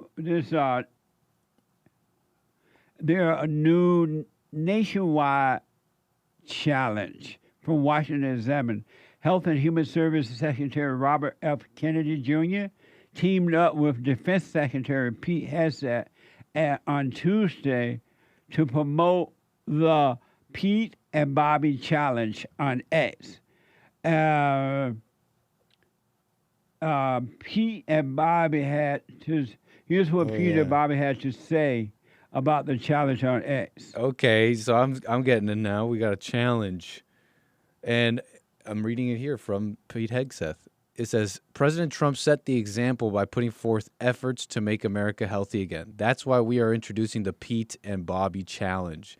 100 push-ups, 50 pull-ups, 10 minutes. Okay, that kind of changes it a bit. So I have 10 minutes to do these. Can you do that in 10 minutes? I think I can, yeah. I think I'm pretty confident I can if I could do multiple sets and I got 10 minutes to do it. The 50 pull-ups will be, I got to say, is the real difficult one. But here's a sound about the challenge. Jesse, sorry. If I may, there's a second image here that Derek gave us here. Let me just read that out. All right. And it reads, I teamed up, this is from Secretary Kennedy. I teamed up with with Hegseth for the Pete and Bobby Challenge, 50 pull-ups, 100 push-ups. This is the start of a nationwide push to get Americans fit again. We're calling on our friends to take the challenge. Secretary Duffy, I think. They tagged another politician. Oh, okay. They want to get America healthy again, not fat again. You know how they start using these fat women on these magazines and flight attendants, flight stewardess and everything. Fat people. No more fat. Here's a soundbite about the challenge from Fox News. The challenge is to do 100 push-ups and 50 pull-ups in any order you want in under 10 minutes.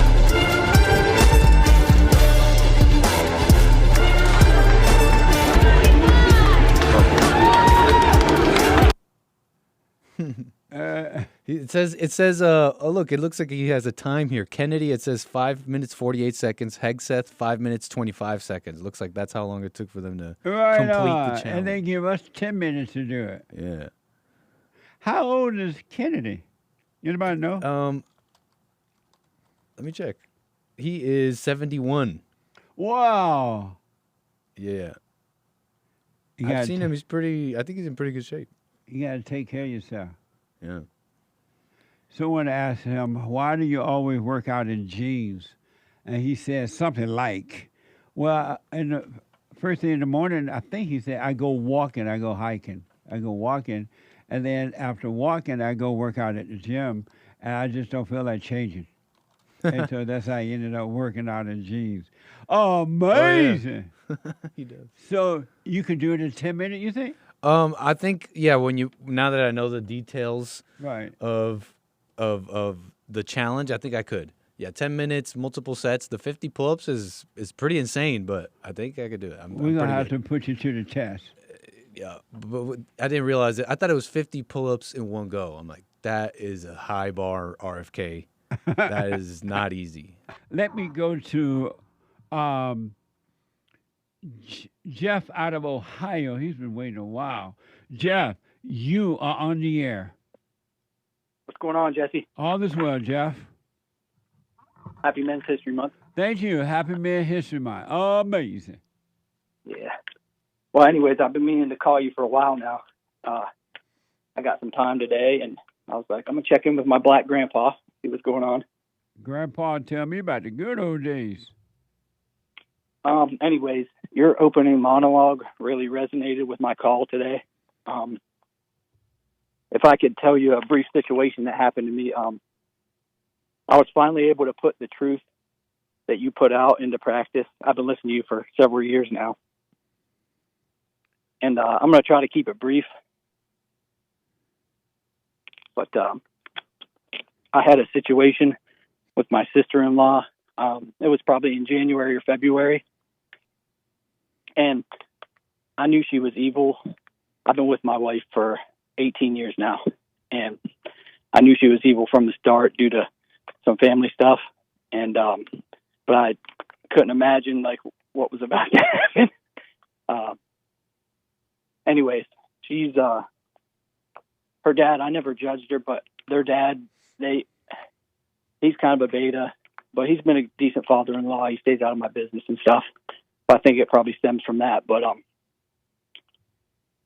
so she got married recently, and I had become really close with her husband-to-be.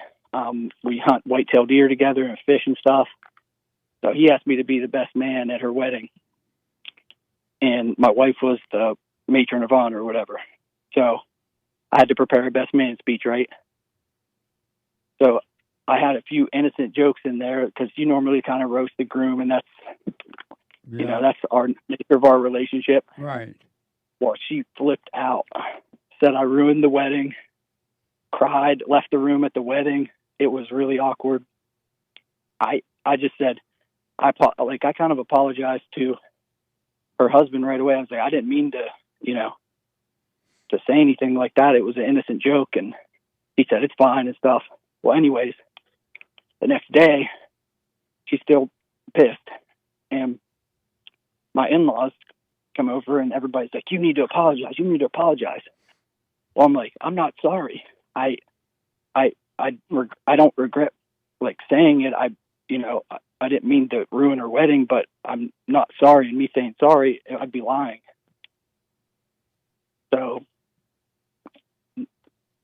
I just was like, you know, with what you kind of teach is I just kind of let it go. I was like, I'm not mad, you know, I'm not angry with anybody. Let's just move on and hopefully it'll simmer down.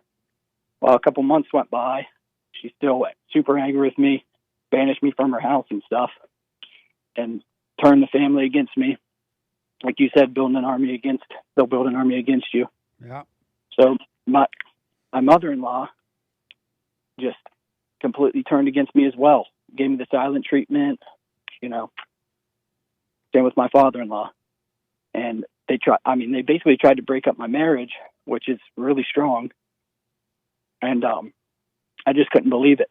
I couldn't believe that little thing caused that much damage. So anyways, I'm trying to keep this brief. I'm sorry. A couple months passed. My sister-in-law wants to talk, and I'm like, okay, like I'll talk. I don't know what to really say, but I'll go talk to you. That's fine. I walked in, Jesse. I saw the devil in her eyes. I'm telling you, it was unreal. She was just completely nasty. I'm like, I thought we were having a conversation here, you know. So I said, I probably shouldn't have said this, but I said, have you ever looked at yourself and wondered why you were so angry all the time? Jesse, it set her off. She's, get out, blah, blah, blah. My brother-in-law threatened to punch me. I mean, it was crazy. He said if all my children were there, he would have punched me. They weren't in the room at the time, but so anyways, my wife, if one good thing come out of it, that she realizes how evil her mom and sister were. And I was just blown away. Amazing. So I just want to share that testimonial with you and ask you, like, is there anything I could have done different? Like, No. I just let it go. And I even like the fact you said to her about how evil she was or angry she was, and they got mad.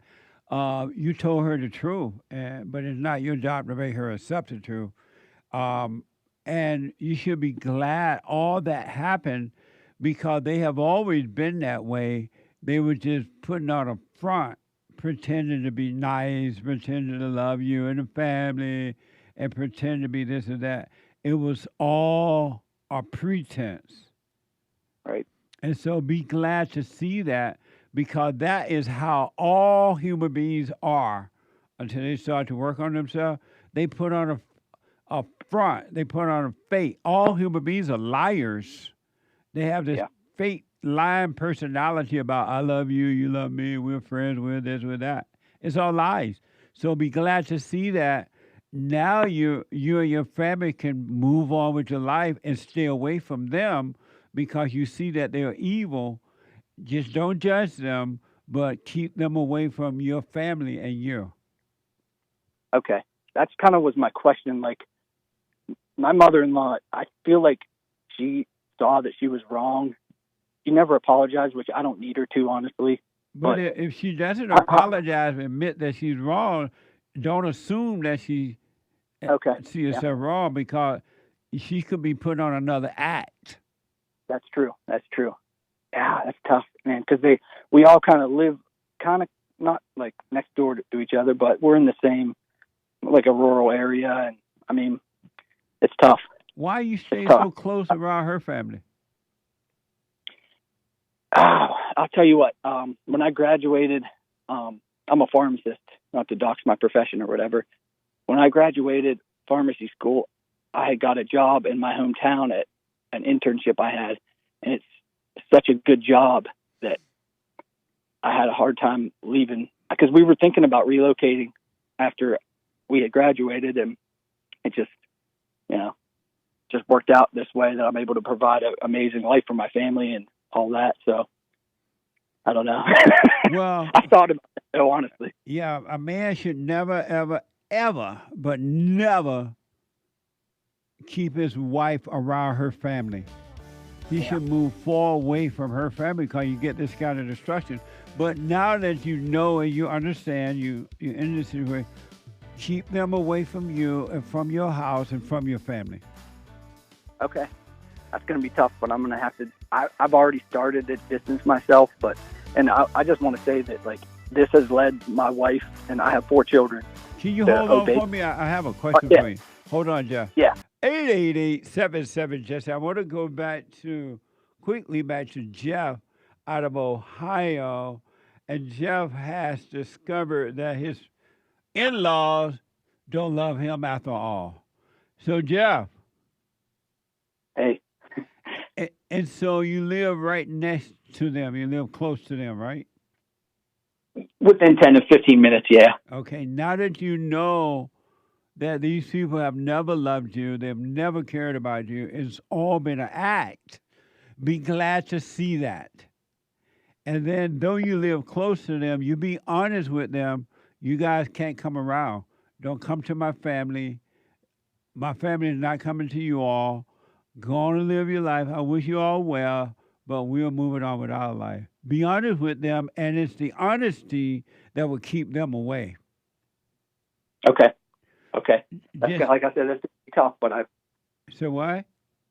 I said, I feel like that's going to be tough, but it's just something I got to do. And why would that be tough?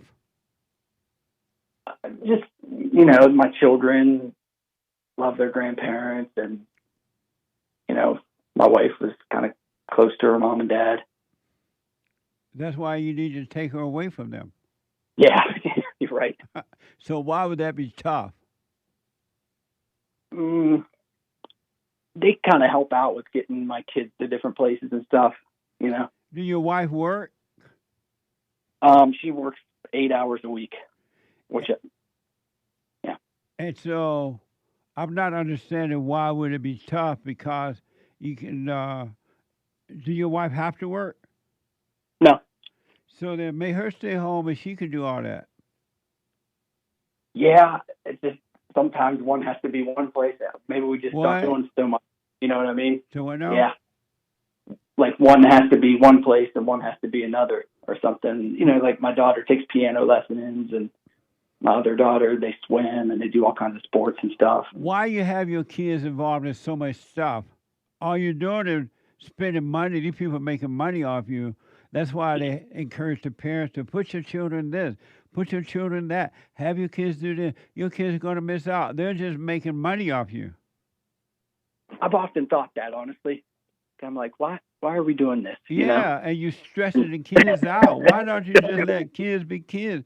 Your wife don't have to be taking them to all these different... They ain't got to be in all that mess. Yeah. No, I definitely hear. I don't know why. I don't know. I've thought of it, though. Yeah. You're listening to the world, and they're taking advantage of you. It's just like, I grew up playing a lot of sports and doing different things, and I feel like it did benefit me. So maybe that's why. I just want to give them every opportunity to... Why not give them opportunity to just be kids? Yeah. I don't know, honestly. That's a good question. I know that was a question. I don't know. I don't know. Maybe I don't know. Yeah, I'm going to think about that, though. I'll get back to you. I don't know. It's crazy at the number of parents I talk to, and they're running crazy, taking their kids to they got to be in this, they got to be in this sport, they got to be in that sport, they got to be swimming, they got to be dancing, they got to be. That's insane. I think gonna be. You're describing me right now. What? You're describing my life. So why don't you do better by your kids by not putting that kind of pressure on them? You ain't got to do sports. Yeah, you don't have to. I just think it does instill some good qualities in them. And ain't nothing good in quality in sport. Zero. Okay. You're okay. It's just a thrill game. Yeah. Yeah. I see that for sure. I see that in other parents, and I'm not judging them, but because I'm not a type of parent that's like, you better go out here, do this, and blah, blah, blah. I just sit back and just watch them do their thing. You know, I don't yell or nothing like that. I just kind of let them go. But it's something to think about for sure.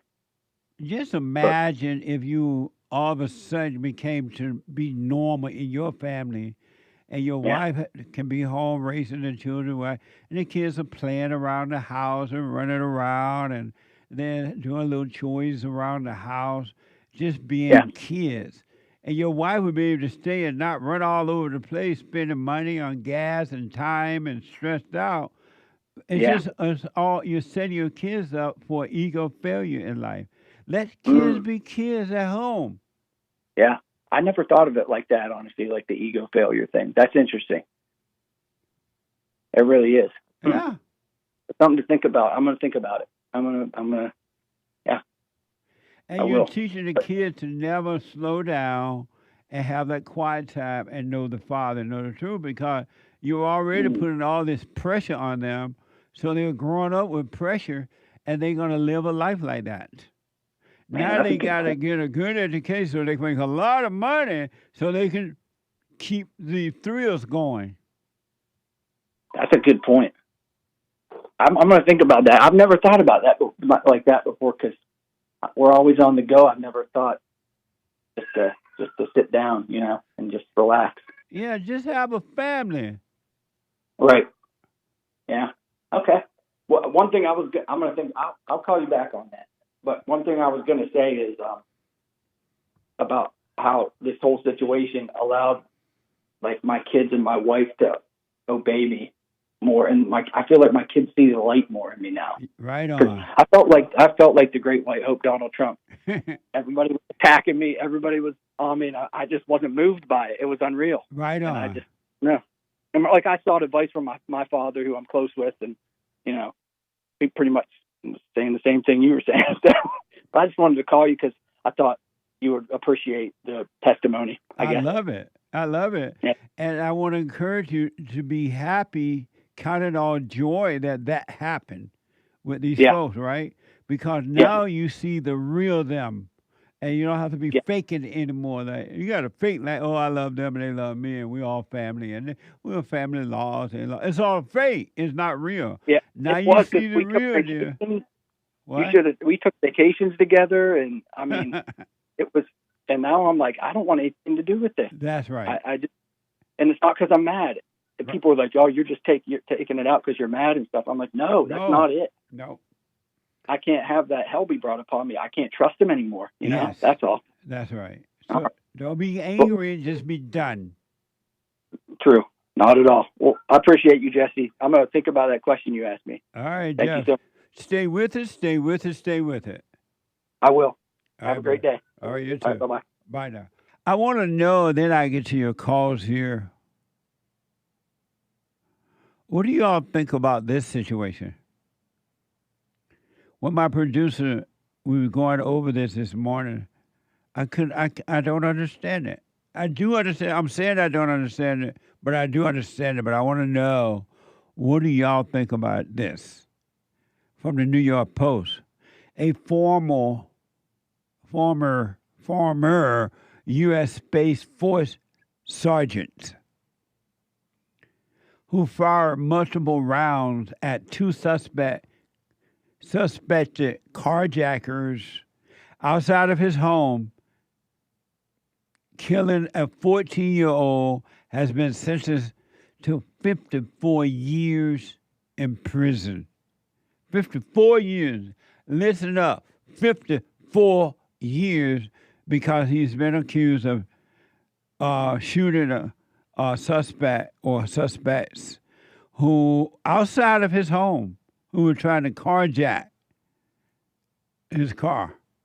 Watch this from CBS News. Yeah, it was July 6th of 2023 when Xavier Kirk was gunned down by the convicted suspect in this case, Orest Schur. Now, today, a little over 2 years since that entire shooting took place, Orest Schur actually found out what his fate would be when it comes to his sentencing. Now, Xavier Kirk, just a teenager, just about to start high school, was killed in July of 2023 after he was shot and killed by Orest Schur. Now, before the judge, the prosecution, the friends and loved ones of Xavier admitted he had made a mistake that night when he and his friend attempted to drive a car that was not theirs. However, they were confronted by Orest Schur, who chased them down and started shooting at them, wounding Xavier's friend with a gunshot wound to the back and ultimately killing Xavier. Neither of the boys were armed, and the investigation found at least 11 shots were fired even as the boys were running away. How is that a mistake to try to carjack somebody? A mistake is when you stump your toe. Attempted carjacking is not a mistake. That's a thought-out plan. What? This man got 54 years for that. White people, y'all are under attack. I guarantee you, had it been the other way around, the shooter would not have gotten 54 years any time at all. Here's where the prosecution read a statement from the 13-year-old boy who survived. Today, the prosecution read a statement written by the other boy who was shot that night but did survive. An adult chose to use deadly force against two unarmed teenagers. That is not justice. That is not safety. That is not accountability. I survived, but I am not the same. My friend didn't survive at all. And no matter what we did that night, I didn't deserve to be shot, and Xavier did not deserve to die. Just a matter of minutes ago, this was the sentence that was handed down. On count one, which was murder, it was 36 years behind bars plus 5 years parole. As for count two, which was attempted murder of the other teen boy from the statement you just read, that sentence was 18 years and 5 years of parole. That will be served consecutively. Amazing, huh? And the boy wrote a statement, according to the report, allegedly, I didn't deserve that. What do you deserve, an applause? If it's true that you're trying to steal somebody's car, what do you want them to applaud you? Oh, yeah, I'm proud of you. They didn't mention the color, but I'm told the boys were black, of course. What do you want, an applause? You tried to steal somebody's car? If it's true? This white man got 54 years in prison for protecting his property, according to the story. And what else? You got a liberal female judge. I don't know if she's liberal, but she's white female, she's liberal. Female judge. You got a, let's just say female. I don't know if she's liberal or conservative, but a female judge. Now do you understand women were not created for a leadership position? They're too emotional. And especially when it comes to black people. The white liberals love to save the black people. They mama the black people till the cows come home. Oh, baby, you were enslaved. Oh, poor black. You're acting this way because you were enslaved. Your people suffer. It's okay. You can carjack. You can rob. You can steal. You can kill. You don't have to be responsible for yourself. We will give you affirmative action, DEI. You poor black. Come and marry a white woman. Mama will take care of you.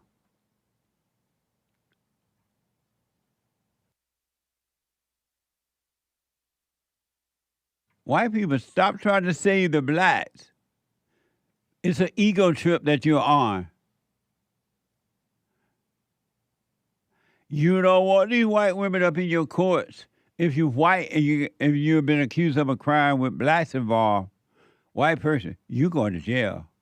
You can bank on it. But if it's the other way around, black people, you're not going to jail with a white woman in court as a judge, or the black woman or any other woman, unless it's a real strong conservative woman.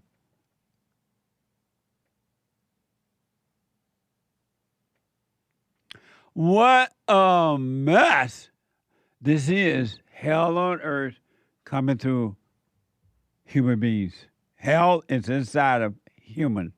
The nature of humans is evil. Hell is hell. I can't believe this guy got 54 years in prison. Allegedly protected his property from carjackers. This is why blacks are going, and not all, but most are going out of control because they're not controlled by the laws of the heart, and now they are not controlled by the laws of the land.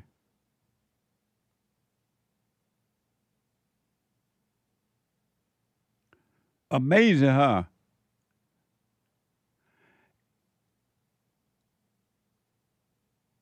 I'm told that you're not supposed to defend property with deadly force. Oh, yeah? Oh, yeah? Who made that rule? My producer was telling me this morning that when he got his gun permit down there in Memphis, Tennessee, they told him that you're not supposed to protect your property with deadly force. What's the purpose to have a gun there? Just have it locked up in the house and then put the key way over the next room? And then when someone come in, hey, I have a gun in the lock and wait. What?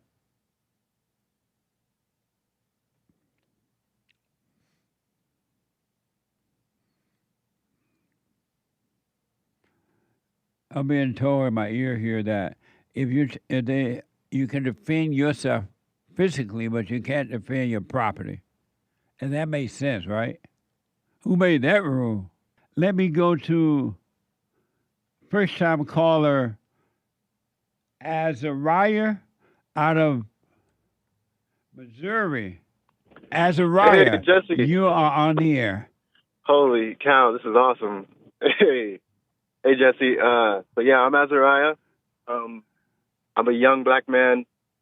You black? It's crazy hearing you say that to me. Yeah, I am. Why you sound so white? Well, you up in Missouri? Where are you? I'm in Missouri, sir. So yes. You up there with all those white people?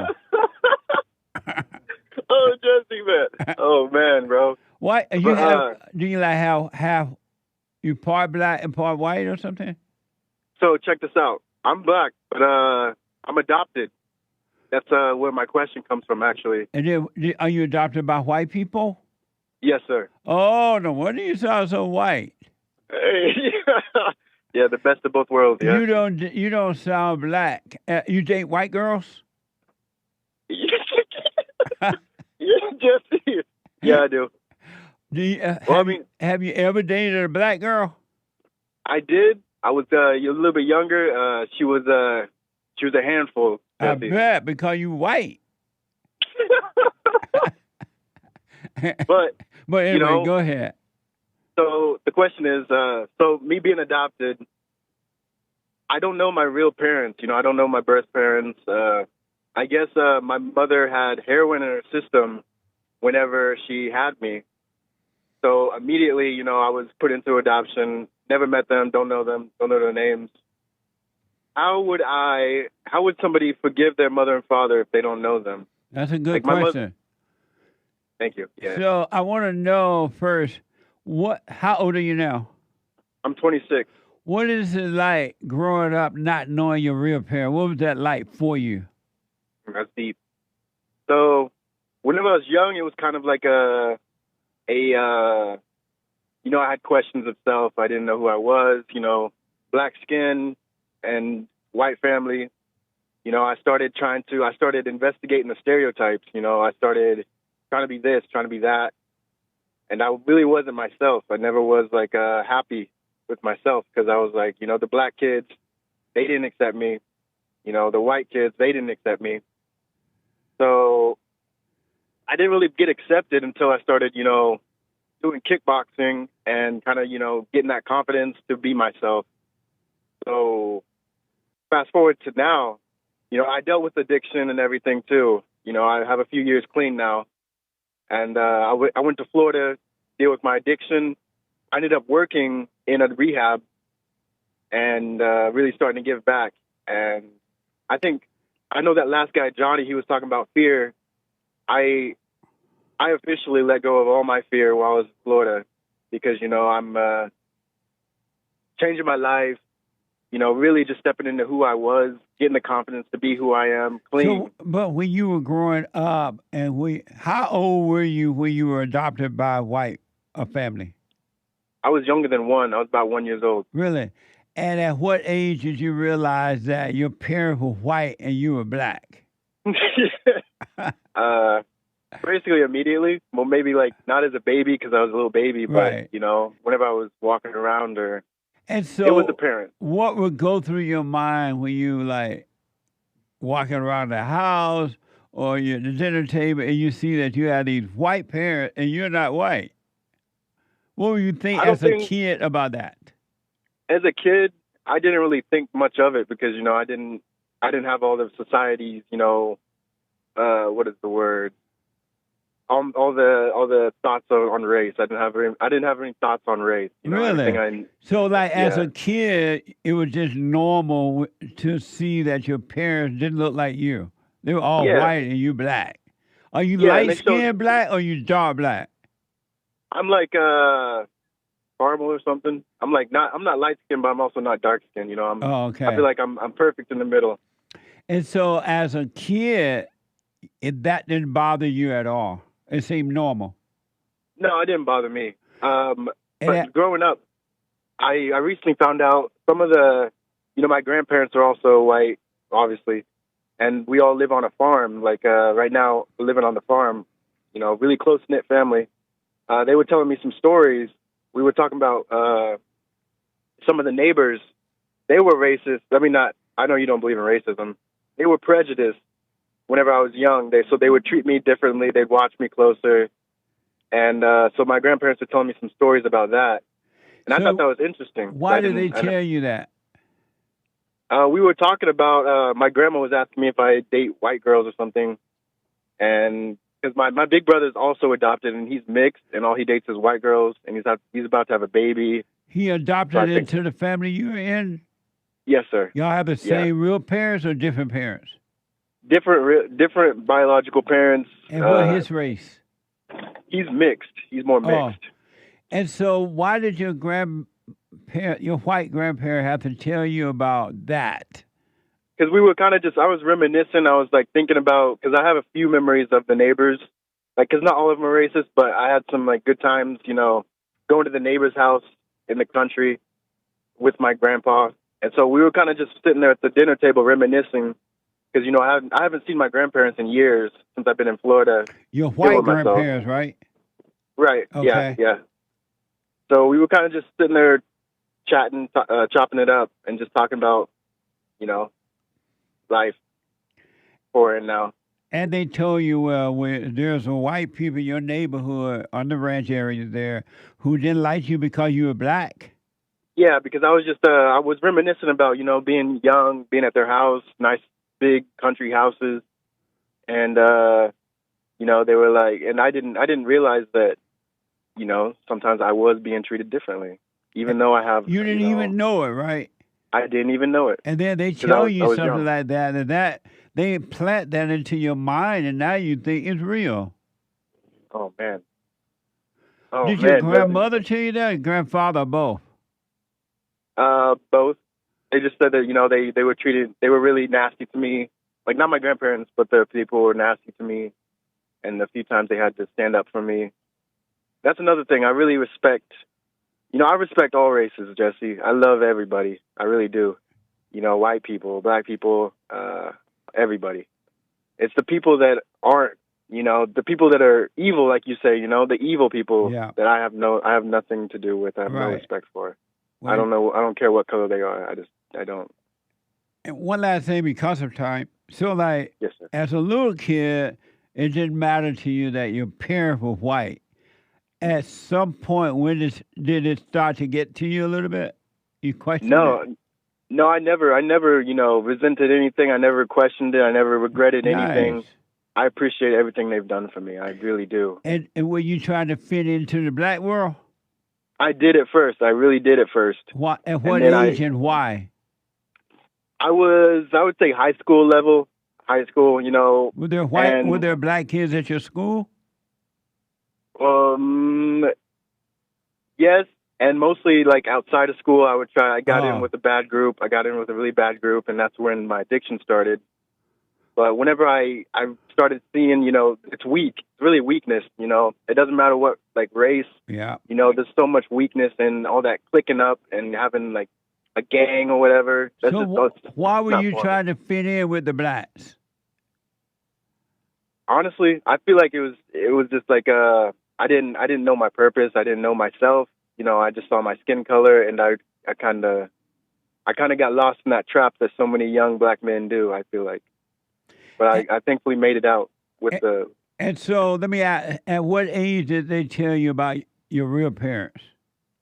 They told me pretty young. They told me, you know, there's no information about my real parents. You know, they didn't put their names down. There's nothing on the adoption papers. So I kind of immediately I don't want to find them. I don't want to reconnect with them or anything. You do not? No, I don't. No, so I don't. In growing up, was there something in you that wanted to know them and find out who they were? Yes, yeah. But then as I got even older, you know, I was like, okay, you know, my mother had heroin in her system when I was born, so obviously she didn't care much for the, you know, like there's so many possibilities, and I just don't want to go down that rabbit hole of thought or anything. Yeah, that's good. You shouldn't either. Do you call your white parent daddy and mama? Oh yeah, that's my mom and dad for sure. Really? They show me the love. I wouldn't be who I am today without them. You know. Right on, man. That probably contributes to my love for white people and all people. Yeah, all people. And do you like black food or white food? I like both. I don't like Haitian food. When I was in Florida, the Haitians, they were kind of, I don't know, Jesse. The Haitians are kind of, I don't know. That's all I can say. And who gave you your name? My mother and father. How do you pronounce your name? It's AZARIAH. AZARIAH? Yeah, you know the story of Shadrach, Meshach, and Abednego? Yeah. Abednego was AZARIAH. Well, you know this. Yeah. So you've been the goat. Abednego, yeah. And so did you have another name before that? Nope. Didn't even get that far with my biologicals. So how are you doing now?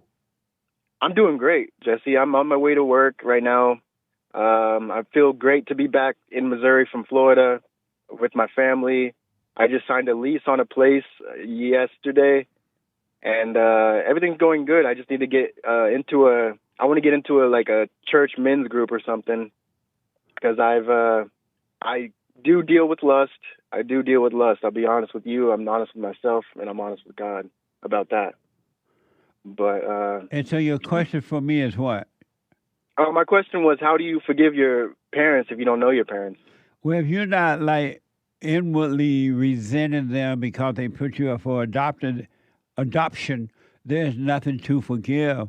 But if you resenting them, and the devil have you thinking they didn't love you, you know, they don't love you, they put you up for adoption, they don't care, then you have to forgive them, because they can help. Your mother being on drugs, I guarantee you, she had the same problem you have with her mother, her father. She had anger, right? And your father, the same thing. So you just realize they couldn't help themselves. But if you're not holding anything against them, you're fine. That's awesome, Jesse. Thank you, Jesse. And do you hold anything against your adopted parents? No, I don't hold anything against them. Like, you mean my biological parents or the ones I have now? The one you have now. No, I don't hold anything from them. I really do love them with my heart. Well, you find it. If you understand and you're not resenting your real parents for putting you up for adoption and you're not holding anything, are you doing the silent prayer? No, I should. I should do that then. And I remember you telling somebody else about that. Why don't you do it? Why you're not doing it? I guess I let it slip my mind. It slipped my mind. I want to encourage you to start doing it because it sounds like you're on the track and you don't want to fall into resentment. And then the lust and stuff you have, as you mentioned it, don't call that you. You need to hit the button so we can go on a break, or how's that? All right. Hold on 1 minute. Can you hold? Yeah, I'm almost at work, but yeah, I have. Oh, let me just say, do the silent prayer and just watch those thoughts. Don't call that a temptation you'll be fine. Thank you, Jesse. All right. Hey, is this episode going to be on YouTube? I don't know. Yeah. Nice. Yeah, okay. It'll be on YouTube. Sweet. All Thank you so much, Jesse. All right, bye. Bye-bye. You know, I've said over and over again that women were created to follow and not lead. And everything they put their hands on because they're so emotional, until they overcome that, overcome their mothers and grandma, the emotion of the woman starts to change. It really does. And she become logical because her mindset changed from that of an emotional mind to a logical mind, which is the mind of the Father, the mind of God, the mind of the Father. But I showed you this judge who gave this guy, according to the report, 54 years in jail because, according to the report, he was trying to protect his car, his property from carjackers. Isn't that amazing? Well, they put another woman in charge, or women, and guess what they have done?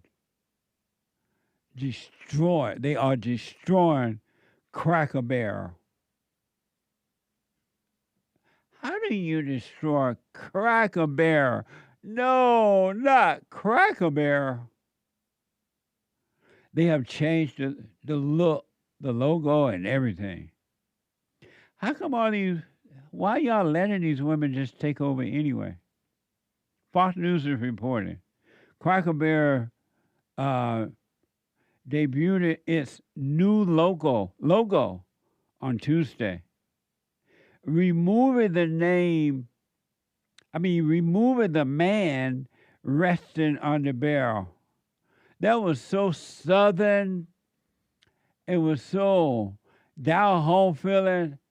It was amazing idea. And then the design, they have all these things in there, and it's just amazing. Well, they have screwed that up. They put the woman in charge.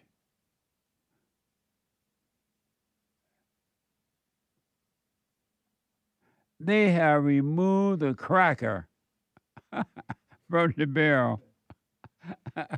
How do you remove the cracker from the barrel?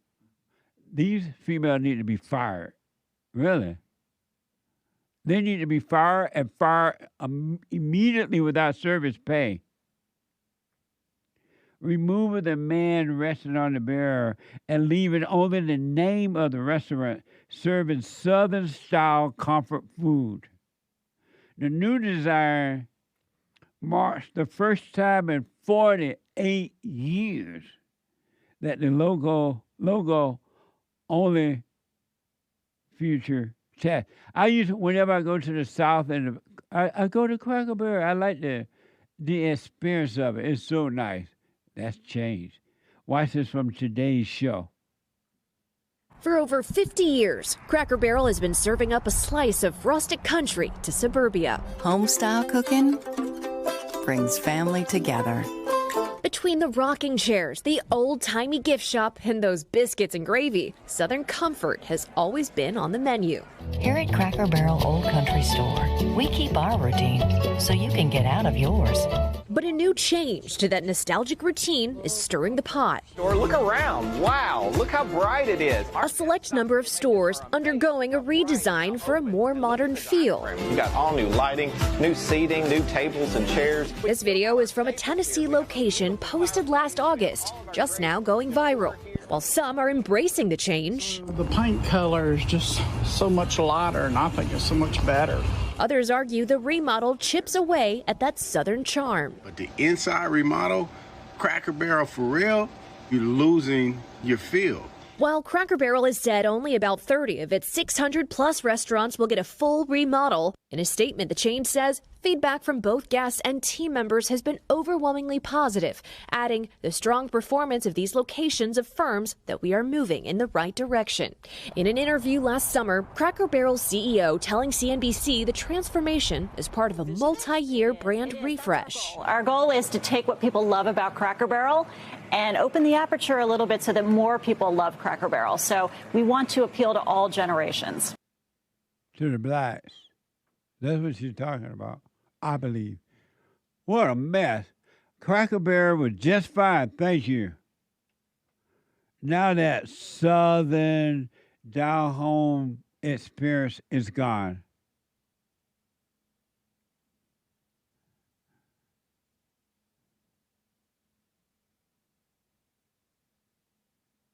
Amazing, huh? You put mama in charge, it gone. It's over. Might as well hang it up. Look what they've done to automobiles. You can't even find a manly car anymore. All these little quiet cars, lightly moving around. You can get ran over with one if you stand behind a car. You don't hear the motor. You don't hear the pipes. It's all silent. And all of the cars look alike. All of them. They took the style out of Mercedes-Benz. They took the style out of Jaguar. All of them just look like the same old car. You might as well buy yourself a Toyota or something and be satisfied. Because you let the woman change it. Poor Cracker Barrel. It's over.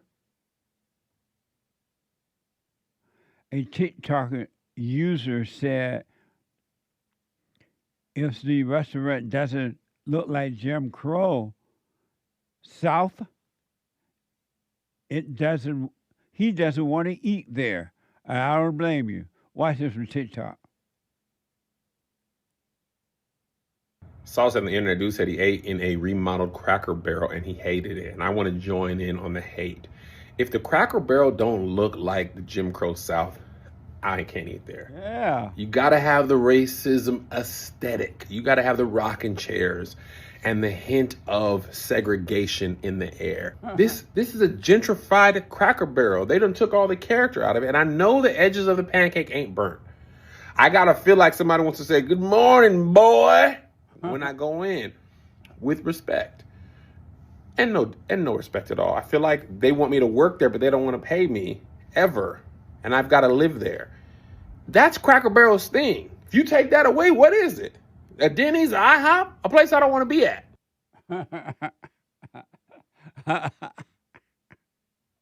I know what you mean. Really, it's so Southern to walk into a Cracker Barrel. Well, at least not now. And the guy makes a good point, and whether he's serious or not, it's like walking to a Denny now. Everything look alike. How come women make everything look alike?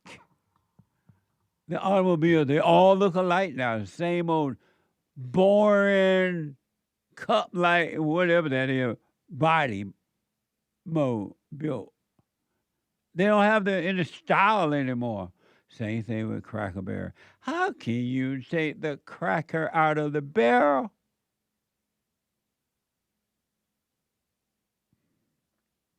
And these beta men are too afraid to tell these women this is a mess. This don't look right.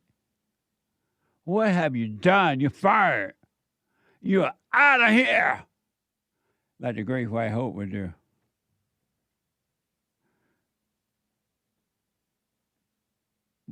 If ever we needed you, Lord, we need you now.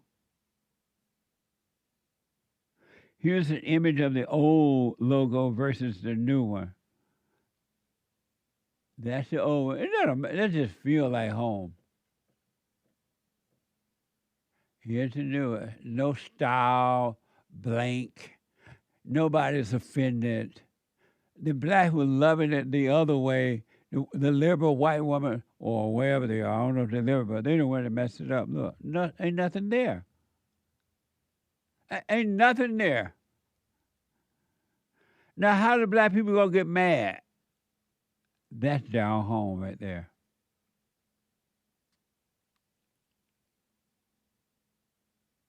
Here's an image of the old interior versus the new. Look at that. Isn't that beautiful? What was wrong with that?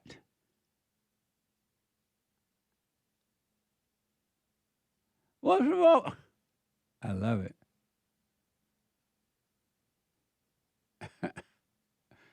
Isn't that nice? And now the new one, all bland and no style, just cracker.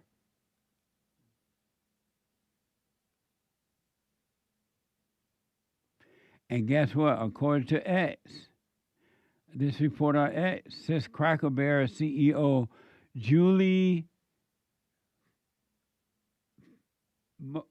Masano became CEO. What? What? Massino? They don't look like Massino. Since Julie Masano became CEO, the stock is down.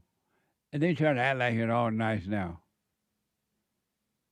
The stock is down 34%. Isn't that amazing? Erasing $587 million in value. The stocks are down, and she pretended so we got in there. This is just what people love. That's her. What a heifer. Get that heifer out of there. And then she put on this emotional front like it's a good thing. The stocks are down. How can that be good, heifer? You're just a heifer. Here's an example of what happens when you don't drop the anger. Why don't you just drop the anger? Drop the fear. Fear is an illusion. It's not even real. It's just in your head so it seems real. This is a doorbell. James, what is that? Doorbell what? Doorbell Mania? This is a website? I'm talking to them. Doorbell Mania. Bronx, New York. A neighborhood is caught on a Ring doorbell home security acting very bothered, even at the pizza delivery guy. Watch this from doorbell something. Watch this. Come out then, come out. Open it. Open it.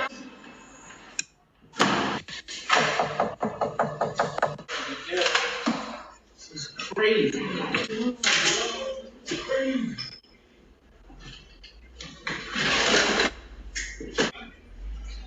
Why are you taking a picture of me? You don't like that? You don't like me taking pictures of me? Well, why would you? Because I want to. You stand in front of my door, so. I'm standing in front of his door. Oh, so not? Why are you looking at me? I'm waiting for him. Oh, you dumb? No. He's coming. Oh, so then why are you looking at me?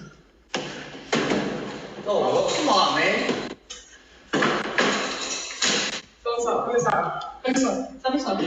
Stop inside. Stop inside, man. So scared. She's not pizza. Step aside. Get away from my door. See? No. Your delivery for pizza's here. I ordered food. Call the police. Your pizza's here. Yeah, I know. All right. Can you step away from my door? Pay for it. I am. Can you step away from my door? Make me. Don't touch my husband. Don't touch him. You ain't my property. Get the off. Pay for the pizza. Get off. Babe, call 911. Okay. Please call. I am gonna. Don't get involved. I'll wait. I'll show you what it is. Nah. Put it on top of it. So put it so she can see where you put it. Put it here and then. Amazing. This is why white people and no one want to live next to the blacks, around the blacks. They don't want you in their area. This is why. Really? Do you blame them? The blacks are angry, out of control. And this is why now you understand how hoods are created, this type of personality.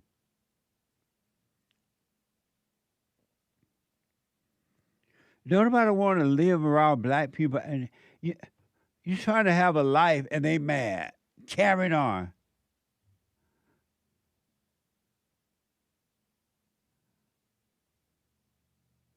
Isn't that amazing? And they do this everywhere they go. Everywhere they go, this is how they act. You can't go anywhere now, and if the blacks are there, it's going to be a fight. Something negative will happen. In Deuteronomy, and it's not Bible Thumper 28, this is what the curse is. Black people are cursed. And not all, but most. They're cursed. That doesn't look like a blessing to me. That's a curse. Anyone that has anger and carrying on like this is cursed. You're not blessed.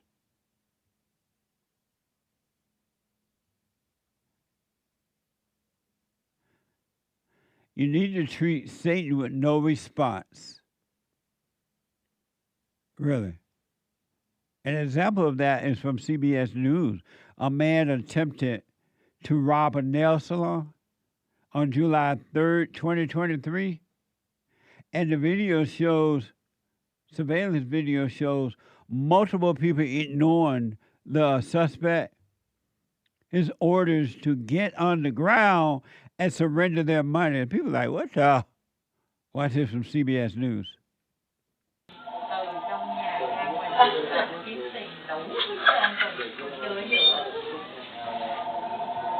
Everybody get down! Give me all your money! It's got the boxes! Give me all your money! Get down! Where's the money? Give me the money! Where's the money? Everybody give me everything! Where's the money?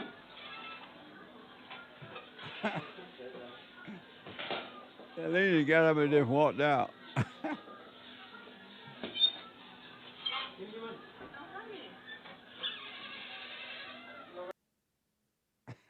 And the alleged robber, like, what the? And the people looking at him, what's wrong with this nigga rah-rah? People are black fatigued now. They're just sick of the black fatigue. Nobody want to live with them or be around them.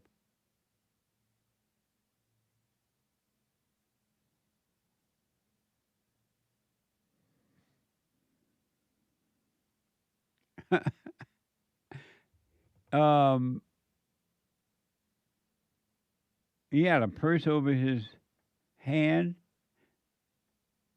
Oh, like he was concealing a gun, huh? The people like, what? Black people, go back to Africa. All y'all, and see what happens. Oh, for the podcast, audio podcast, he went into this cafe, and he had what looked like a gun on his hand. He had it covered with something. And so that's what you didn't see. 888, what a mess. Black fatigue. I'm sick of the blacks.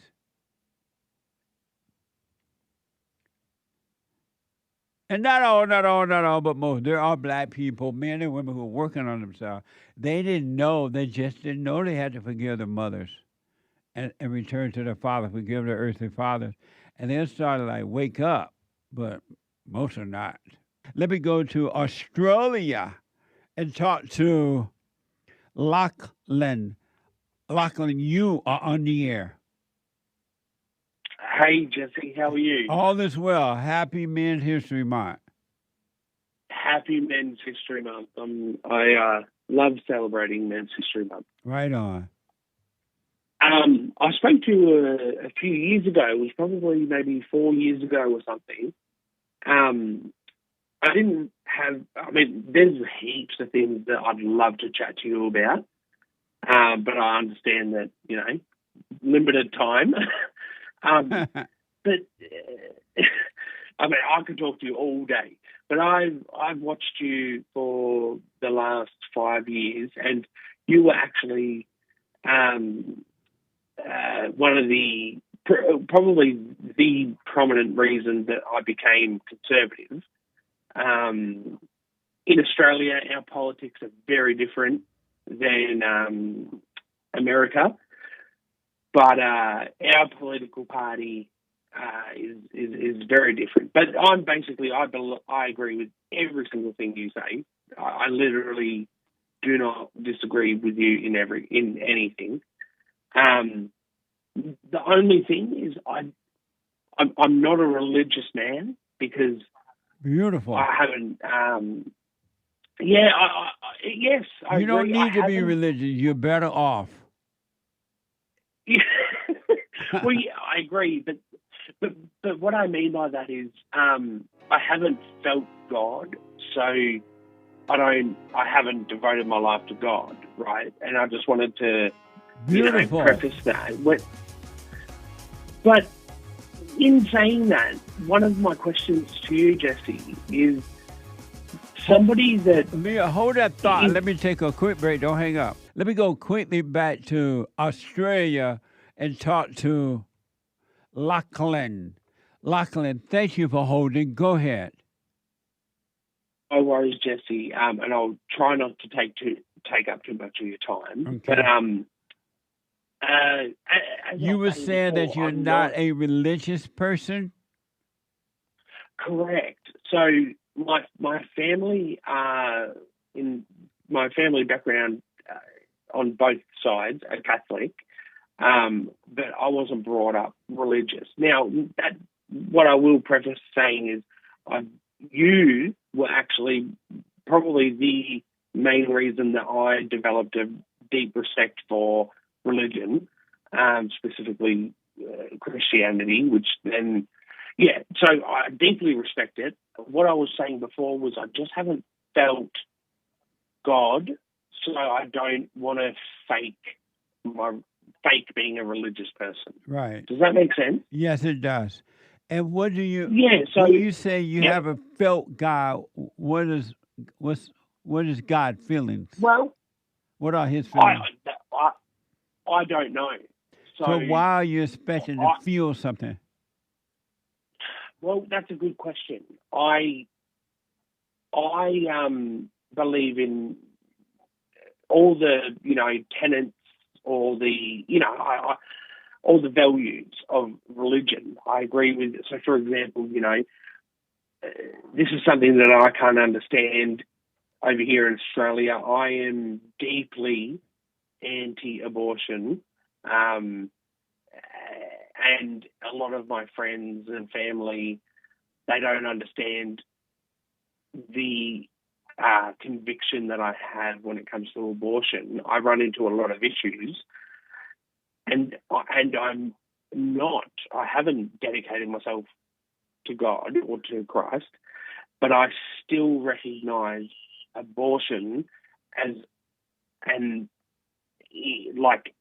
immense evil. Do you know what I mean? And a lot of people that I know, especially like in Australia, people they're not very politically educated. Like they don't follow politics, but So that's what I mean. Like a lot of the common beliefs of religion, like I agree with, but I just can't. It's very hard to explain.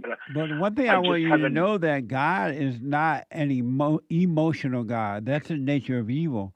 God is a dispassionate God. So you shouldn't be looking to feel God. You're not going to feel him.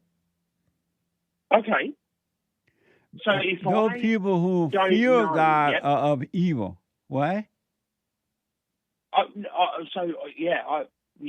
Thank you for that. And so, because I wasn't brought up religious, how can I want to dedicate myself to God, but how do I do that if deep down, I don't, if I just said right now, that's it, my life is, God's, I will do everything. I've got nothing to base that on. What do you mean dedicate your life to God? What does that mean? I suppose, what? It's actually good. It's actually a good question. So, I suppose just, actually following God's and Jesus' teachings and, not what does sinning. That mean? Well, I suppose not sinning, and I suppose I do follow most of the stuff, that I think Jesus would appreciate. Let me say this to you. If you want to know God, you got to forget about God. I think that was... You got to forget about all the teaching you've been told about God. You got to forget about the knowledge about him. Don't think about him, and then you will get to know him. Because when you think about him, all you have are thoughts about him. All you have are ideas about God. And you're never going to know him as long as you hold on to your thoughts and your ideas about God. What I recommend you do, have you gone and forgiven your mother and father? I have. I definitely have. It was thanks to you. Only after maybe 3 or 4 months of listening to you, I went and forgave my mother. And my mum, she went into her female paranoia. Yeah. I call it female paranoia. My mum straight away said, "What do you mean? What are you forgiving me for?" And I knew what I was forgiving her for, and I explained it to her. Yeah. My dad also, and I said to my dad, I said, "I apologize. I forgive you for not protecting me from," because my dad was out of my life for the majority of my childhood. So I said to him, I forgave both of them. So are you doing this because of time? Are you doing the silent prayer now? Yeah. I've done it before, but I don't do it. I haven't done it. I've only done it once. Well, go back to doing that. Go back to doing that, and then practice staying present rather than being lost in your head about the past or the future or anything, and you will come to know God. You won't have to think about him. You will know him, and you'll be fine. I appreciate that. That actually explains a lot, and I think that's going to make my journey a lot easier. Yeah. But can I ask one Don't more try thing, to be. Jesse? Is that okay? Don't try to be anything. You want to overcome trying to be anything or anyone. That's the problem. Everybody trying to be somebody or be something, right? And just keep them away from God. So just do the silent prayer and practice staying present. One more very quick question. Very quick. Can I ask, I'm very curious, why are you still in LA? I don't know. We were going to move at one point to Florida, and things changed as far as the prices, and then they had the Chinese virus. And so I'm just I'm just taking one day at a time and see what happens. Fair enough, Jesse. Can I just say it's it's been amazing to talk to you. I respect you so much, and I wish you all the best. Thank you very much, and the same for you. And let me know how it goes. Just practice staying present now, rather than being lost in your head, and God will do the rest. He just needs you to let go and let Him take over. The Spirit of Truth will guide you. All right. Thank you, Jesse. I appreciate it, and don't- I will keep you updated. All right, and don't try to be anything. I will, and I know exactly what you mean, and I will. All right, buddy. Call me again. No worries, Jesse. Enjoy your day. I will. Thank you.